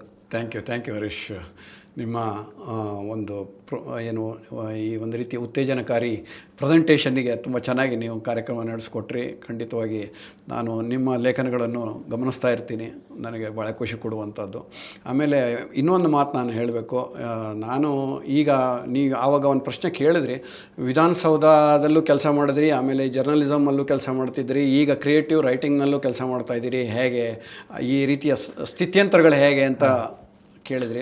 ಅದರಲ್ಲಿ ಒಂದು ಮಾತು ನಾನು ಹೇಳಬೇಕು, ವಿಶ್ವೇಶ್ವರ ಭಟ್ರಿಗೆ ಆ ಕ್ರೆಡಿಟ್ ಸಲ್ಲಬೇಕು. ಯಾಕೆಂತಂದರೆ ಅವರು ನನಗೆ ನನ್ನ ಈ ಕ್ರಿಯೇಟಿವ್ ರೈಟಿಂಗ್ ಏನು ಅಥವಾ ಈ ಕಾಲಮ್ಗಳ ಅಂಕಣಗಳದ್ದೆಲ್ಲ ಏನಿತ್ತಲ್ಲ, ಅದನ್ನು ಆ ಒಂದು ಹೊಸ ಇನ್ನಿಂಗ್ಸನ್ನು ಸ್ಟಾರ್ಟ್ ಮಾಡುವಾಗ ಭಟ್ರು ಅದಕ್ಕೆ ಕಾರಣ ಅಂತ ಹೇಳ್ಬೋದು. ನಾನು ಸ್ವಲ್ಪ ಆರಾಮಾಗೇ ಇದ್ದೆ, ಸ್ವಲ್ಪ ಲೇಸಿಯಾಗೇ ಇದ್ದೆ. ಅವರು ಇಲ್ಲ ನಿನ್ನ ಸೋಮಾರಿ ಆಗ್ಲಿಕ್ಕೆ ನಾನು ಬಿಡೋದಿಲ್ಲ, ನಿನಗೆ ಬರಲೇಬೇಕು ಅಂತ ಹೇಳಿ ಅದನ್ನು ಪೆನ್ ಹಿಡಿಸಿದ್ರು. ಮತ್ತು 2ನೇ ಇನ್ನಿಂಗ್ಸಲ್ಲಿ ನಾನು ಹೇಳ್ತಾ ಇರೋದು, ವಿಧಾನಸೌಧದ ನಂತರದ ಅವಧಿನಲ್ಲಿ. ಸೊ ಆಮೇಲೆ ನನ್ನ ಅಂಕಣ ಸ್ಟಾರ್ಟ್ ಆಯಿತು. ಆಮೇಲೆ ಇನ್ನೊಂದು ಮುಖ್ಯವಾಗಿ, ಈಗ ನಾಡಿದ್ದು ನಮ್ಮದು ಗೆದ್ದವರ ಕಥೆಗಳು ಪುಸ್ತಕ ಬರ್ತಾ ಇದೆ. ಇದು ನಿಮ್ಮ ವಿಶ್ವವಾಣಿಯ ಬಳಗದಿಂದ, ವಿಶ್ವವಾಣಿ ಪುಸ್ತಕದಿಂದ ಬರ್ತಾ ಇರೋದು. ನನಗೆ ಭಾಳ ಖುಷಿ ಆಗೋದು ಏನಂತಂದರೆ, ಇದು ನಂದು 3ನೇ ಪುಸ್ತಕ ನೀವು ಪಬ್ಲಿಷ್ ಮಾಡ್ತಾ ಇರುವಂಥದ್ದು. ವಿಶ್ವೇಶ್ವರ ಭಟ್ರ ಒಂದು ಜನ್ಮದಿನದ ಪ್ರಯುಕ್ತ ಎಲ್ಲರೂ ಕೇಕ್ ಕಟ್ ಮಾಡ್ಕೋತಾರೆ, ಪಾರ್ಟಿ ಕೊಡ್ತಾರೆ, ಊಟ ಮಾಡ್ತಾರೆ, ತಿಂಡಿ ಮಾಡ್ತಾರೆ, ಅದೆಲ್ಲ ಬೇರೆ ವಿಚಾರ. ಆದರೆ ಒಂದು ಪುಸ್ತಕದ ಹಬ್ಬ ಮಾಡ್ತಾ ಇದ್ದಾರೆ ಅವರು. ಪ್ರತಿ ವರ್ಷ ಅವರ ಬರ್ತ್ಡೇ ನಿಮಿತ್ತ ಅವ್ರ ಪುಸ್ತಕ ಮಾತ್ರ ಅಲ್ಲ, ಬೇರೆಯವ್ರ ಪುಸ್ತಕನೂ, ಈಗ ನಮ್ಮಂಥವ್ರದ್ದು ಇರ್ಬೋದು, ಶಿಶಿರ್ ಅವ್ರದ್ದು ಇರ್ಬೋದು, ಕಿರಣ್ ಉಪಾಧ್ಯಾಯ ಇರ್ಬೋದು, ಅಥವಾ ರೂಪಾ ಗುರುರಾಜ್ ಇರ್ಬೋದು, ಇಂಥವ್ರದ್ದು ಸಾಕಷ್ಟು ಜನರದ್ದು ಪುಸ್ತಕಗಳನ್ನು ಅವ್ರು ಪಬ್ಲಿಷ್ ಮಾಡೋ ರೀತಿಯಲ್ಲಿ ಮಾಡ್ತಾನೆ ಅವರ ಒಂದು ಹುಟ್ಟುಹಬ್ಬವನ್ನು ಅವರು ಸಾರ್ಥಕಪಡಿಸ್ಕೊಳ್ತಾ ಇದ್ದಾರೆ. ಆ ಒಂದು ಪುಸ್ತಕದ ಹಬ್ಬವನ್ನಾಗಿ, ಹುಟ್ಟುಹಬ್ಬವನ್ನು ಪುಸ್ತಕದ ಹಬ್ಬವನ್ನಾಗಿ ವಿಶ್ವೇಶ್ವರ ಭಟ್ರು ಅದನ್ನು ಸೆಲೆಬ್ರೇಟ್ ಮಾಡ್ತಾರೆ. ಅವರು ಅದನ್ನು ಹೇಳ್ಕೊಳ್ಳಲ್ಲ. ಅದು ನನಗೆ ಅದು ಭಾಳ ದೊಡ್ಡ ಕೆಲಸ ಅಂತ ಅನಿಸ್ತಾ ಇದೆ. ಹೀಗಾಗಿ ನಮಗೇನಾಯಿತು ಅಂತಂದರೆ, ಅದೆಲ್ಲ ಒಂದು ರೀತಿಯ ಇನ್ಸ್ಪಿರೇಷನ್ಸ್. ಈಗ ನೀವು ಎಷ್ಟೇ ಬರಿಬೋದು, ಆದರೆ ಅದನ್ನು ಪಬ್ಲಿಷ್ ಮಾಡದೆ ಮನೆಯಲ್ಲೇ ಇಟ್ಕೊಂಡಾಗ ಏನೋ ಒಂದು ರೀತಿ ನಮಗೆ ತಳಮಳ ಇರುತ್ತೆ, ಚಡಪಡಿಕೆ ಇರುತ್ತೆ. ಅದು 4 ಜನಕ್ಕೆ ಅದು ತಲುಪಿದಾಗಲೇ ಅದರ ಸಾರ್ಥಕತೆ. ಅಂಥ ಒಂದು ಪ್ರಯತ್ನ ಭಟ್ರಾಗಲಿ. ಆಮೇಲೆ ನನಗೆ ವೀರಲೋಕ ಪಬ್ಲಿಕೇಶನ್ಸ್ ಇರ್ಬೋದು, ಸ್ವಪ್ನದವ್ರು ಇರ್ಬೋದು, ಸಾಹಿತ್ಯ ಲೋಕದವ್ರು ಇರ್ಬೋದು, ಅವರೆಲ್ಲ ನನ್ನ ಇದಕ್ಕೆ ಪಬ್ಲಿಕೇಶನ್ ಹೌಸ್ಗಳು ಉತ್ತೇಜನ ನೀಡ್ತಾ ಇದ್ದಾರೆ. ಹೀಗಾಗಿ ತಮಗೆ, ತಮ್ಮ ಬಳಗಕ್ಕೆ ಮತ್ತು ಎಲ್ಲ ನಮ್ಮ ಓದುಗರಿಗೆ, ನೋಡುಗರಿಗೆ ನನ್ನ ನಮಸ್ಕಾರಗಳು. Thank you sir. Thank you. ನಿಮ್ಮ ಕುಟುಂಬಕ್ಕೊಂದು ಪರಿಪೂರ್ಣ ಯೂಟ್ಯೂಬ್ ಚಾನಲ್. ಇಂಟ್ರೆಸ್ಟಿಂಗ್ ಮತ್ತು ಇನ್ಫಾರ್ಮೇಟಿವ್ ವಿಡಿಯೋಗಳನ್ನು ಮಿಸ್ ಮಾಡ್ಕೋಬೇಡಿ. ಈಗಲೇ ಸಬ್ಸ್ಕ್ರೈಬ್ ಮಾಡಿ.